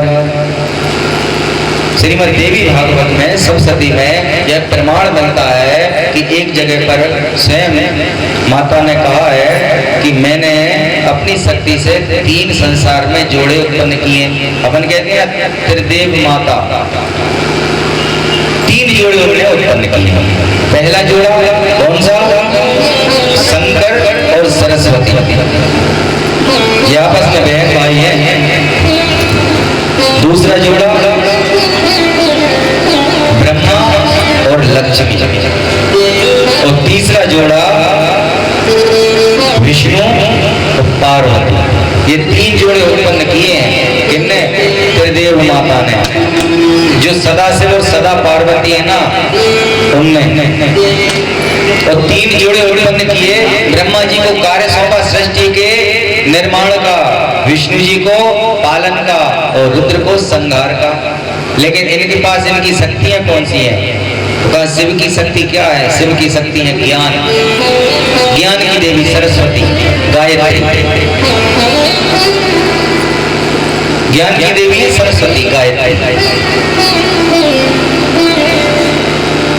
सरस्वती किसको समर्पण की है? शंकर जी ने, ब्रह्मा जी के लिए, जिनसे ज्ञान प्राप्त करके, जिनके ज्ञान से ब्रह्मा जी सृष्टि का निर्माण करता है। और जब सृष्टि का निर्माण हुआ तो पालन करने के लिए काय की जरूरत है? धन की, लक्ष्मी की। तो विष्णु जी के पास तो क्या है? शक्ति है पार्वती, लक्ष्मी नहीं है। तो ब्रह्मा जी ने अपनी शक्ति लक्ष्मी जी भगवान विष्णु जी के लिए समर्पित कर दी। और जो भगवान की शक्ति थी पार्वती, जिन्हें प्रकृति कहेंगे, जिन्हें परमेश्वरी कहेंगे, वही मूल है, आधार शक्ति है, वह पार्वती भगवान शंकर जी के लिए समर्पित थी।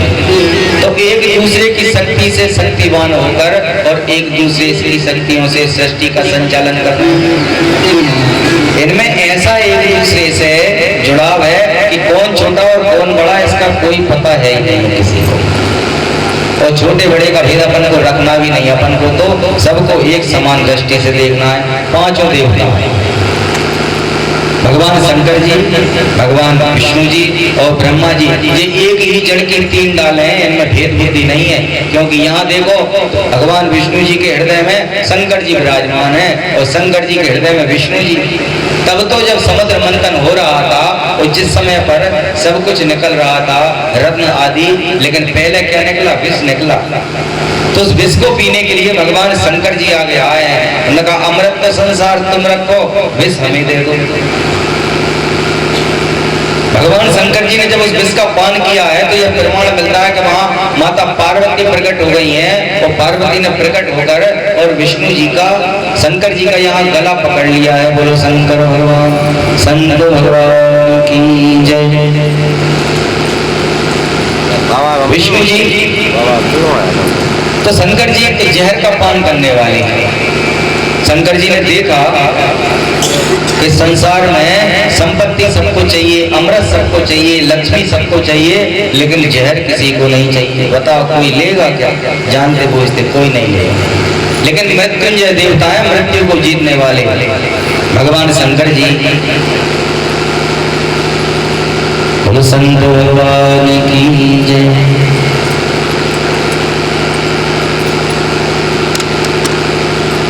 तो जिस समय पे अमृत निकलने से पहले समुद्र मंथन हुआ तो वहां पर क्या प्रकट हुआ? पहले विष प्रकट हुआ। तो जैसे ही उस विष को भगवान शंकर जी ने धारण किया तो शंकर जी के अलावा कोई और भी था जो उस विष को पी रहा था।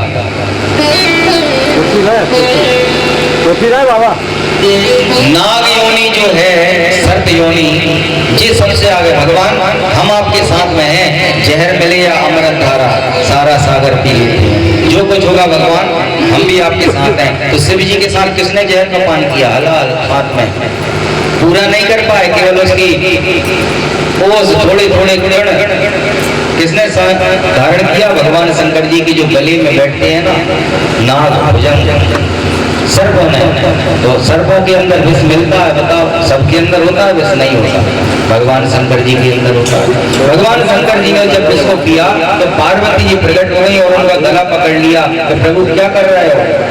अगर नीचे विष चला गया तो अंदर जो भगवान विराजमान है तो वो भगवान नष्ट हो जाएंगे, और भगवान नष्ट हो गया तो संसार नष्ट हो जाएगा।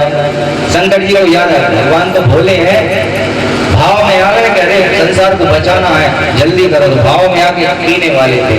लेकिन धर्मपत्नी का क्या काम है? धर्मपत्नी का काम यही है कि धर्म की रक्षा करना और पुष्टि करना। बोले महाराज जी, पूजन के समय पर तो आप बिठा लेते हो दाहिने और फिर कर देते हो बाएं, तो समझ में नहीं आया दाया वाया क्या होता है। तो ये ऐसे समझ लेना चाहिए कि जब विवाह संस्कार होता है तो विवाह संस्कार में जो 7-5 वचन होते हैं, उन 7-5 वचन में पत्नी एक वचन लेती है अपने पति से कि मेरी बिगर आज्ञा के न तो तुम कोई व्रत करोगे, न तीर्थों पे जाओगे, न मेला जाओगे। अब भले ही ना माने, पहले लोग मानते थे, तो उसका फल यही है कि जब भी धर्म कार्य करते हैं तो पति अपनी पत्नी को आगे की ओर रखता है। और भगवान शंकर जी की उत्तर दिशा में उस जलेरी से क्या बहता है? जल। तो भगवान के ऊपर जो चढ़ा हुआ द्रव्य होता है उसका पैरों से उल्लंघन ना हो, इसलिए भगवान शिव जी की परिक्रमा नहीं करते। और वैसे भी शिव जी के उत्तर में गंगा जी बह रही है, तो गंगा जी कोई पार कर सकता है क्या? नहीं कर सकता। वो शंकर भगवान, इसलिए शंकर जी की आदि परिक्रमा बताइए, क्योंकि उनकी जल का उल्लंघन नहीं करना चाहिए। इसी तरह से अनेक प्रकार की विधि है। तो भगवान शंकर जी ने उस विष का पान करके संसार को क्या दिया है? अमृत दिया है। और वही भगवान विष्णु जी शिव जी की आज्ञा से संसार के मूल में है, क्योंकि जब शिव जी और पार्वती जी प्रकट हुए तो प्रकट होकर उन्होंने सोचा कि अपन तो अगर जिस संसार में लगे रहे तो भजन कैसे होगा, भजन कब करेंगे?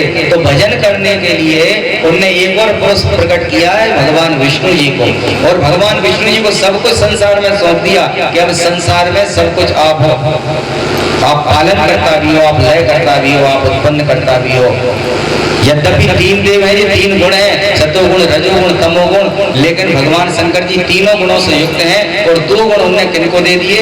भगवान विष्णु जी को, और मूल में बिठा दिया। और खुद तपस्या कर रहे हैं काशी में। बोलो शंकर भगवान की।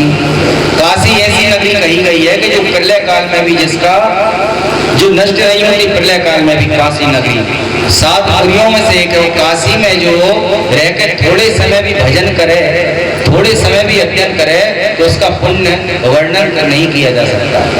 अल्प समय में भी काशी में रहकर भजन करके मनुष्य सायुज्य मुक्ति पाता है। तो तीर्थों में यदि कोई पाप करता है तो वह पाप अक्षय होते हैं। तीर्थों में जितना फल पुण्य करने का है उससे करोड़ गुना ज्यादा पाप करने का है। अब हम तो तीर्थ में जा रहे हैं तो भंडारे ढूंढ रहे हैं, भंडारे कहाँ है? जेब में पैसा खूब भरे हैं, लेकिन भंडारे देख रहे हैं कि खाना तो भंडारे में ही है। बोलो शंकर, कहाँ फ्री में हलवा बट रहा है, कहाँ फ्री में दूध बट रहा है, बादाम का दूध कहाँ है? जिसे धर्म करना है वो तो बांट रहे हैं, लेकिन हम जाके धर्म कमा नहीं रहे, अपना धर्म और दे के आ रहे हैं। बोलो शंकर भगवान। हाँ, प्रसाद जरूर ग्रहण करो, प्रसाद ग्रहण करना चाहिए। और यदि हम किसी भंडारे में भोजन ग्रहण भी कर रहे हैं और सामर्थ्यवान, यदि गरीब हैं तब तो हम सब कुछ खाओ, किसी को कुछ मत दो। लेकिन सामर्थ्यवान है, किसी मंदिर में भंडारा खाते हैं, प्रसाद ग्रहण करते हैं, तो कुछ ना कुछ वहाँ या तो शरीर की सेवा दे दो, कुछ नहीं तो 1-2 बार परसाई करवा दो यदि उस योग्य है तो, नहीं तो धन से मदद कर दो या कुछ सामग्री ले आओ। लेकिन तीर्थों में जाकर कुछ धर्म का धन कमाओ। और वहां यदि हमने पाप कर दिया, दूसरों का धन हड़प लिया या दूसरों की चीजें धोखा ली, तो ये समझ लो कि अक्षय हैं, इन्हें नष्ट नहीं होना। और जगह के पाप तो भगवान नष्ट कर देते हैं, तीर्थों में जो पाप हो जाए ये तो भोगने के बाद ही मिटते हैं। बोलो शंकर भगवान। शिव महापुराण की जय। यहाँ भगवान ब्रह्मा जी ने भगवान शिव से अपना बदला लेने के लिए, इसे बदला ही कहेंगे, रिवेंज, भगवान शंकर जी से बदला लेने के लिए उन्होंने नारी उत्पन्न कराई है, लेकिन इससे सृष्टि का भला हुआ है। ब्रह्मा जी ने किसके लिए ये सब किया है? संसार के भले के लिए, क्योंकि प्रकृति उस परम पुरुष की एक से दो की इच्छा थी, तो दूसरे की फिर तीसरे चौथे पांचवें, ये जितने भी तत्व हैं, जितने भी देवता हैं, ये सब भगवान की इच्छा से एक एक तत्वों में आए। अग्नि तत्व में भी भगवान शिव हैं, जल तत्व भगवान शंकर जी की 8 मूर्तियां हैं। इन 8 मूर्तियों में भगवान को ही मानना चाहिए शंकर जी को। जल तत्व भी भगवान को माना गया है, अग्नि तत्व भी, आकाश तत्व भी, पृथ्वी तत्व भी। और जो हम शिवलिंग की पूजन करते हैं ना, तो अकेले एक शिवलिंग की पूजन करने से ब्रह्मांड की पूजन हो रही है। कैसे हो रही है? ये समस्त ब्रह्मांड वैज्ञानिक भी इस बात को मानते हैं कि ओमकार में है। तो इस ओम में अकार, उकार, मकार, नाद और बिंदु। तो जो नाद और बिंदु हैं वह शिव और पार्वती हैं। और जो शिवलिंग कभी आप ऊपर से देखना, तो शिवलिंग जब ऊपर से देखेंगे तो हमें ऊपर से नाद और बिंदु दिखाई देगा, गोल, लंबा नहीं, बिंदु। तो शिव और नाद यानी ब्रह्मांड की पूजन हो जाती है अकेले एक शिवलिंग की पूजन करने से। बोलो शंकर भगवान की, शिव महापुराण की। अब यहाँ पर सती आई है, सती का जन्म हो गया, बाल लीला सती ने प्रारंभ की। बचपन से ही शंकर जी की भक्ति चल, जिस हेतु से जन्म हुआ है वह हेतु प्रारंभ है। चंद्रमा में दर्शन करती थी माता सती, छोटे में भगवान शंकर जी के चंद्र देखे और उन्हीं शिव जी के दर्शन हो। धीरे धीरे करके सती माता भगवान शंकर जी की भक्ति करने लगी। और एक दिन नारद जी मिल गए, तो नारद जी ने उन्हें नंदा व्रत बता दिया। बोलो शंकर भगवान। और नंदा व्रत का आचरण 12 वर्ष तक बताया है। बाल्य लीला करते हुए माता ने और अपनी तपस्या के प्रभाव से सर्वांग मनोहरा उस सती ने बाल्यम व्यतीत सा प्रापम किंचित वो वनता सती अतीव तपसंगानेन सर्वांगेषु मनोहरा। अपनी तपस्या के द्वारा लोकेश दक्ष प्रजापति उस कन्या में युवावस्था की लक्षण देखकर विचार करने लगे। तब उन्होंने जब प्रारंभ की तो शंकर को प्राप्त करने की इच्छा से तब प्रारंभ किया। बगैर तपस्या के तो किसी को कुछ मिलता ही नहीं है, क्योंकि बगैर तपस्या के मिल जाए तो फिर छूट भी जाता है। अश्विनी मासे नंदाया तिथि वर्चनम भक्तिता। अश्विनी मास की प्रत्येक नंदा तिथि को गुड़ और चावल से माता सती ने पूजन। भगवान शंकर जी की पूजन कार्तिक मास की चतुर्दशी को खीर से की तथा अपूर्व मतलब कुआ, उनसे शिवाराधन की और परमेश्वर का स्मरण करने लगी। अगन के कृष्ण पक्ष की अष्टमी को जौ और तिल से भगवान का पूजन करती। पौष मास में शुक्ल पक्ष में सप्तमी में रात्रि में जागरण करती और प्रातःकाल खिचड़ी से भगवान का पूजन करती। और माघे पूर्णमस्याम जागृत्वा जागरणम निशि। माघ मास की पूर्णिमासी को वह रात्रि में जागरण करती थी, प्रातःकाल भीगे कपड़ों में और नदी के किनारे शिव का पूजन करने लगी। फाल्गुन कृष्ण पक्ष की चतुर्दशी को रात्रि में जागकर चारों पहर बिल्व पत्र से भगवान शिव की आराधना करने लगी। इस प्रकार तत कालों में उत्पन्न नाना प्रकार के फल और फूल से भगवान शिव की अनेक प्रकार से वह आराधना करने लगी। और एक दिन जब 12 वर्ष व्यतीत हो गए, उनका तब पूर्ण हो गया, तब भगवान शंकर जी स्वयं ही उनके समक्ष प्रकट हो गए। बोलो शंकर भगवान की, शिव महापुराण की। भगवान शंकर जी स्वयं प्रकट हो गए और वरदान में क्या मांगा? वरदान में वही कि आप तो हमें परमेश्वर रूप में प्राप्त हो जाओ। भगवान शंकर जी ने तथास्तु कहकर और उनके लिए अपनी अर्धांगी स्वीकार कर। फिर बाद में दक्ष ने प्रसन्नता से अपनी पुत्री का दान कर दिया। विवाह विधि से इनका विवाह भी हुआ, विवाह विधि से इनका विवाह भी हुआ है। लेकिन क्या सती के रूप में जो भगवान शंकर जी का विवाह हुआ है, तो भगवान शंकर जी जैसे थे ऐसे में, गले में सर्प, सिर पे गंगा, चंद्रमा, दूल्हा नहीं बने। दूल्हा तो बाद में बने हैं, वो भी भगवान विष्णु जी ने षड्यंत्र करके उनको दूल्हा बनाया। नहीं, शंकर जी ने जी कहा, उनका हल्दी ले आओ चढ़ाने के लिए। उनका हल्दी हमको क्यों चढ़ेगी, हम तो भस्म चढ़ाते हैं, भस्म ही चढ़ेगी। लोग कहते हैं कि भगवान शंकर जी को हल्दी नहीं चढ़ती, तो उसका कारण क्या है? उसका कारण एक है, हम तो वैज्ञानिक कारण बता रहे हैं क्यों नहीं चढ़ती। तो भगवान शंकर जी कैसे हैं? कर्पूर गौरम करुणावतारम संसार सारम भुजगेंद्रहारम। भगवान शिव का जो स्वरूप वर्णन है इस मंत्र में, तो भगवान शिव को कपूर के समान गोरा कहा गया है। रंग कैसा है? एकदम कपूर के समान गोरा। और अब गोरे रंग पे यदि हल्दी डालोगे तो कैसा हो जाएगा? लाल हो जाएगा। जैसे हल्दी में चूना मिलता है तो लाल हो जाता है, वैसे शंकर जी इतने गोरे हैं कि यदि हल्दी चढ़ा दो तो सफेद से लाल हो जाते। इसलिए उन्होंने कहा हल्दी नहीं चढ़ाओ, क्या चढ़ाओ? भस्मी चढ़ाओ। शंकर भगवान की जय। भस्म भी क्यों भगवान स्वीकार करते हैं? क्योंकि भस्म सब कुछ नष्ट होने के बाद क्या बचता है? केवल भस्म बचती है। तो सत्य क्या है? बोले सत्य भस्म ही है। भगवान शंकर जी को हल्दी इसीलिए नहीं चढ़ती क्योंकि भगवान शंकर जी का स्वरूप एकदम गोरा है। अब अगर इतनी दुनिया भर की महिलाएं माताएं बहनें हल्दी चढ़ाएंगी तो फिर तो बेचारे सफेद से लाल हो जाएंगे। इसलिए उन्होंने कहा हमारी विधि में हल्दी है ही नहीं है, तो फिर कैसे चढ़ा सकते हैं? उन्होंने कहा गुलाल के साथ मिला के चढ़ा दो। बोलो शंकर भगवान। गुलाल के साथ मिला के हल्दी, सिंदूर, गुलाल और हल्दी तीन मिला के चढ़ा सकते हैं, अकेली हल्दी नहीं चढ़ा सकते। भगवान शंकर जी ने यहाँ सती जी के लिए स्वीकार कर लिया और विवाह विधि से इनका विवाह हो गया। और विवाह की स्वीकृति होने पर अनेक लीलाएं विवाह में हुई हैं। यहाँ ब्रह्मा जी सती को देखकर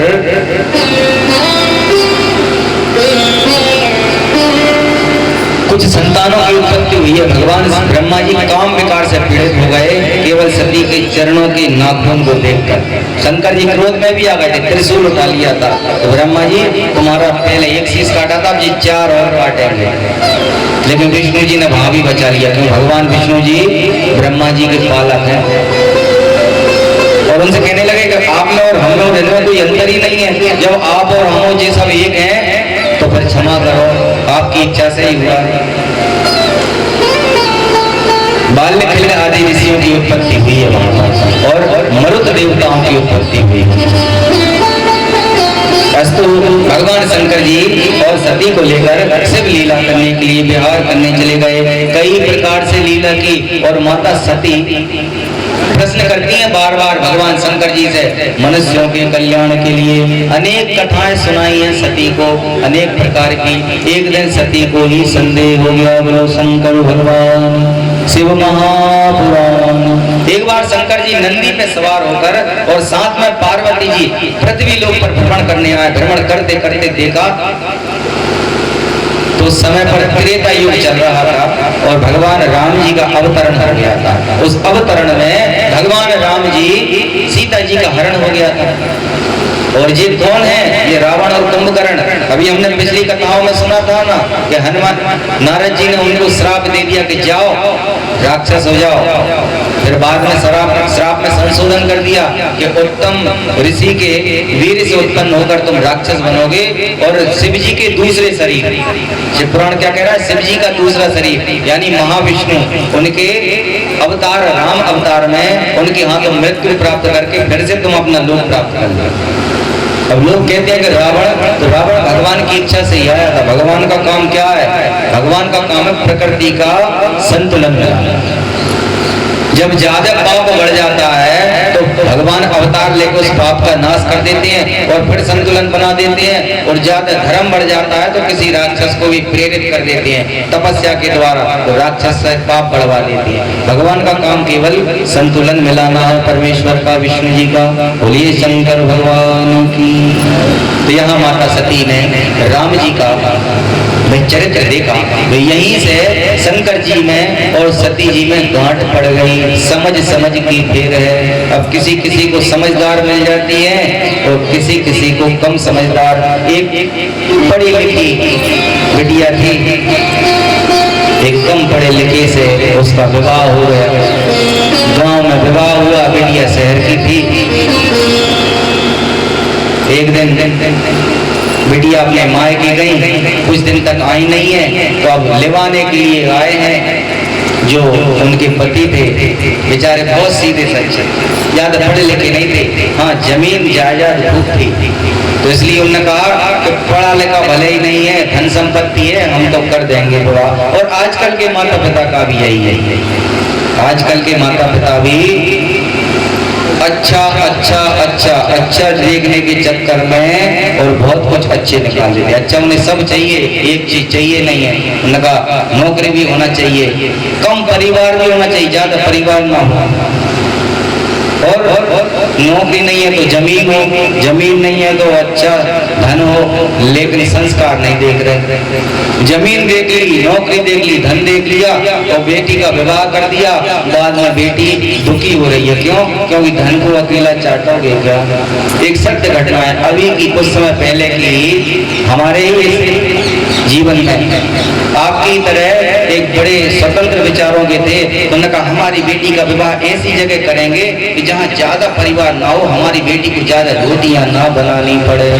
और रोटियां बनाने में तो आहा, पहले तो चूल्हे पर बनती थी, अब तो गैस आ गया, तो उन्होंने कहा छोटा सा परिवार हो, ज्यादा ना हो, तो छोटा परिवार देख के विवाह कर दिया। और इतना छोटा कि एक ही लड़का, माता पिता देव दुर्योग से विवाह हुआ, कुछ समय बाद माता पिता दोनों की मृत्यु हो गई।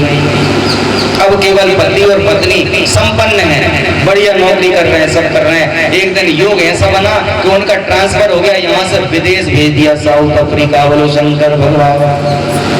कहाँ भेज दिया? South Africa.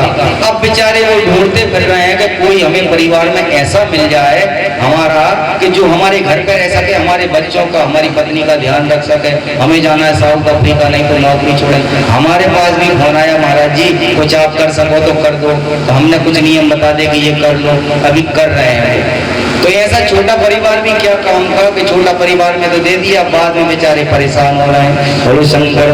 पहले क्यों खानदान देखते थे, हम तो भैया अच्छा खानदान देखेंगे, बड़ा परिवार देखेंगे ताकि संस्कारी हो जाए।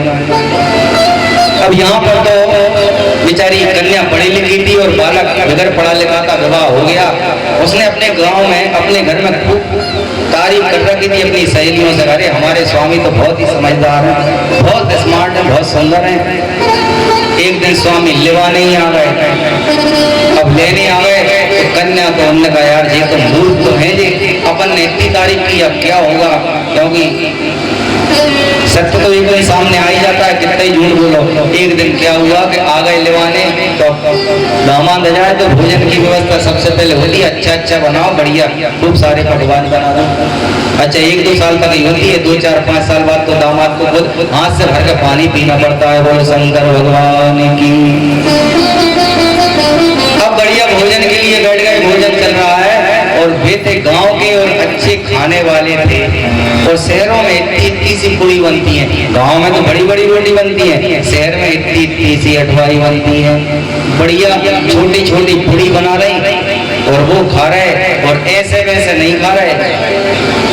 जैसे ही भोजन की थाली आगे आई, सामने चूल्हे पे वह पूरी बना रही और वह भोजन सामने रखा। उनने देखा कि यार इतनी सी पूरी जी तो एक ही कौर की है। उन्होंने कहा इसको क्या दो करो, एक में ही खाओ। तो एक पूरी उठाए और उसको सब्जी से एक बार में ही खा जाए। बोलो शंकर भगवान। अब लड़की को बड़ी शर्म आए, उसकी सहेली कहे तुमने सही कहा था, बहुत समझदार, क्या सुंदर है, बहुत समझदार। और उसको और शर्म आए, क्या करें, अब कह सकते नहीं है सबके सामने। तो उसने कहा कुछ इशारे से ही करना है। अब इशारा जो जैसा समझ ले, समझने की बात है।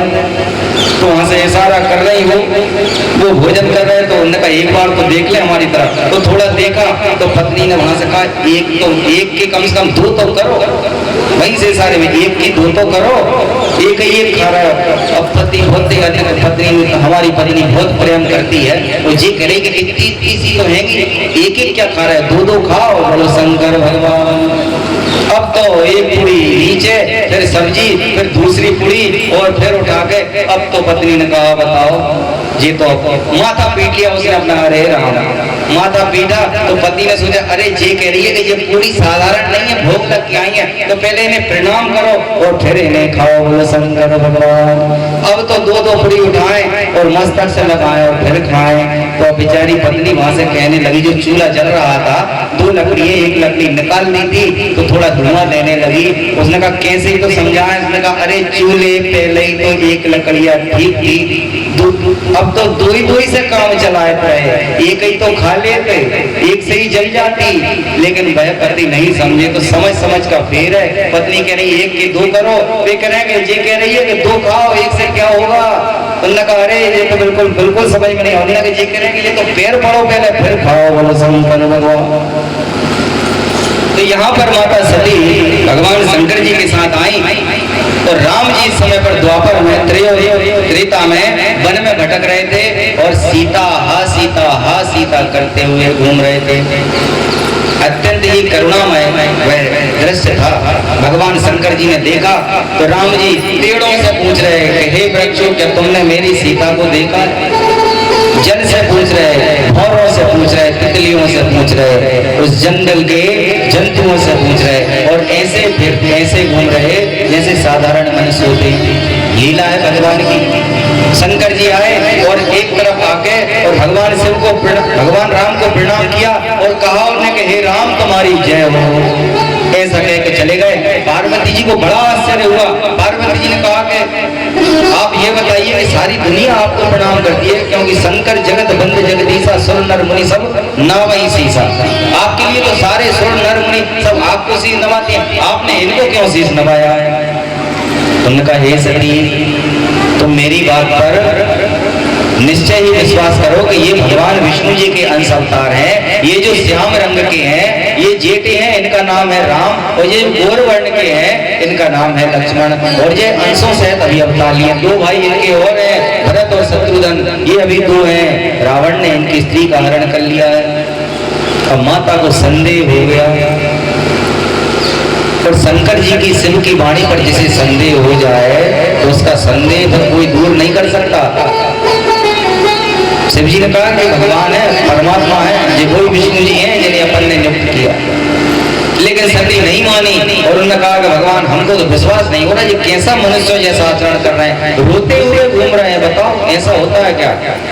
हमको विश्वास। तो शंकर जी ने कहा कि तुम्हें जैसे विश्वास हो जाए तुम वैसा विश्वास कर लो, तुम स्वयं चली जाओ, परीक्षा कर लो, परीक्षा से तो फिर विश्वास कर लेना। उन्होंने कहा हाँ ये ठीक है, परीक्षा हम कर लेंगे। परीक्षा के उद्देश्य वह, अब राम जी क्या गए तो सोचा परीक्षा कैसे लें, परीक्षा लेने के लिए भी युक्ति चाहिए। तो उन्होंने सोचा जी किसको ढूंढ रहे हैं? उन्होंने कहा सीता जी को ढूंढ रहे हैं। तो सीता जी को ढूंढ रहे हैं तो अपन सीता जी का रूप धारण कर लो और इनके सामने चले आओ, भगवान होंगे तो पहचान लेंगे और नहीं होंगे तो नहीं पहचानेंगे। अब यहाँ भगवान राम जी घूम रहे हैं और सती ने माता सीता का रूप धारण करके और सामने से आ रही हैं।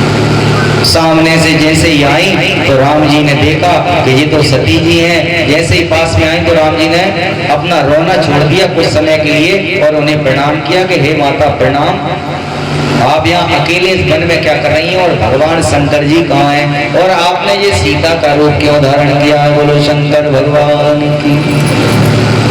सती ने जैसे ही सुना तो समझ गई कि ये पूर्ण परमात्मा यही भगवान है। अपना रूप त्याग दिया, शर्मिंदा हो गई, कहा कि हम तो आए थे, आप हमारा एक संशय दूर करो।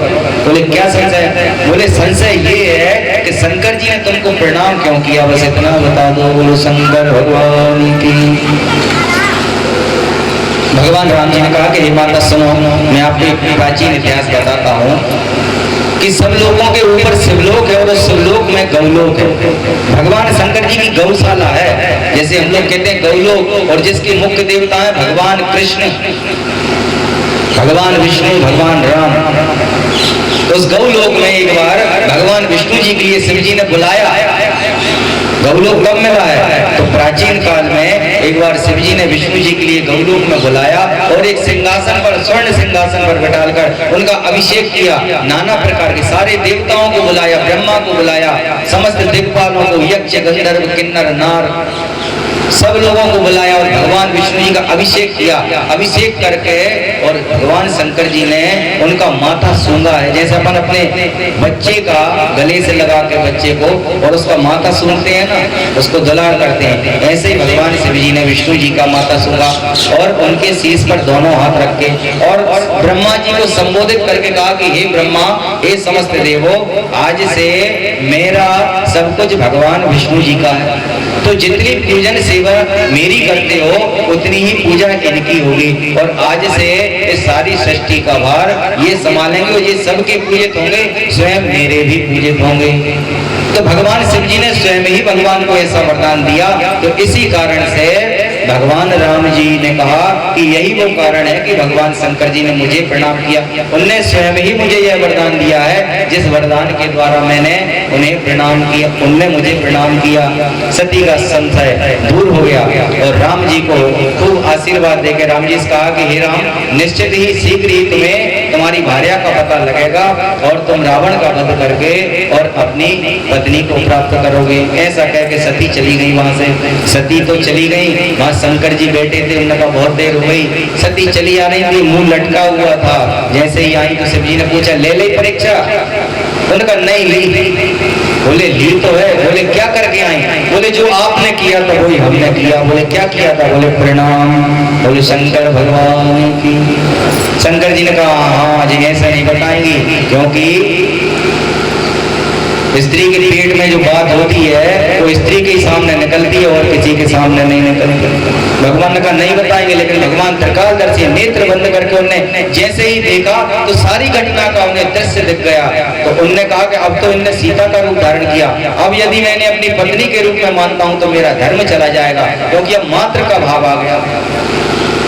अब दो ही यहाँ से तो राम जी ने अपनी माता का भाव रखा, वहाँ शंकर जी ने रखा।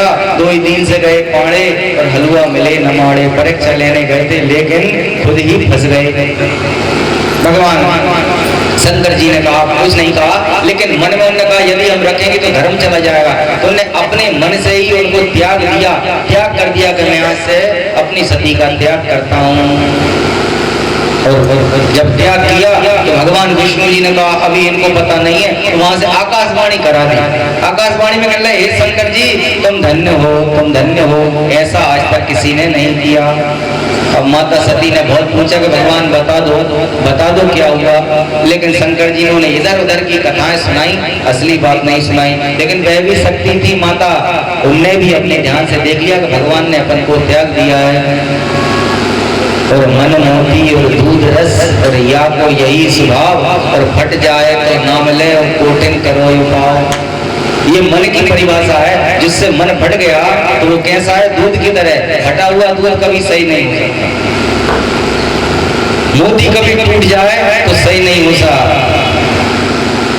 और ऐसे ही मन है, मन भी मोती और दूध की तरह फट जाए जिससे तो फिर दोबारा नहीं मिलता। कितना ही उपाय कर लो। तो भगवान ने खूब कथाएं सुनी लेकिन सुनाई, लेकिन कुछ नहीं हुआ। और यहाँ से सती के वियोग के कारण क्या बना?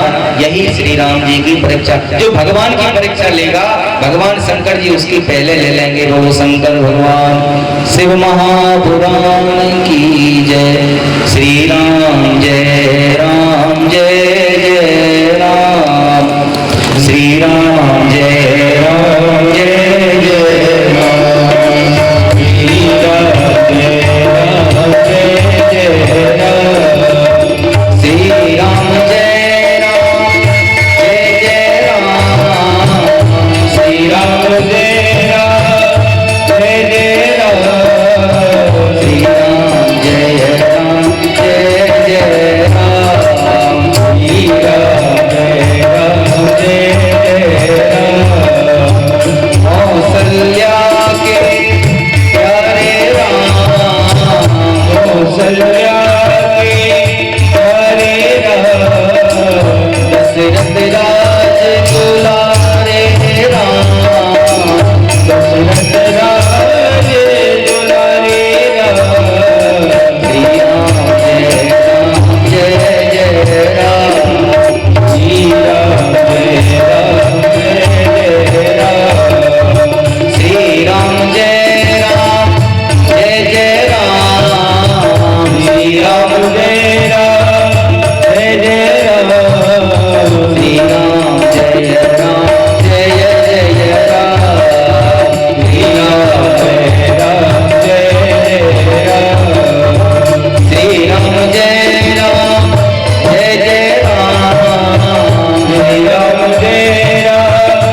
श्री राम जय राम जय जय श्री राम जय राम जय जय श्री राम जय राम जय जय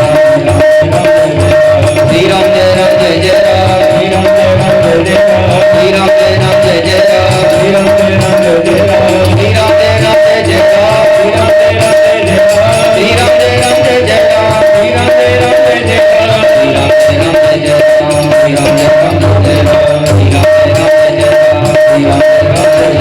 श्री राम जय राम जय जय श्री राम जय राम जय जय श्री राम जय राम जय जय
पिता की बुद्धि को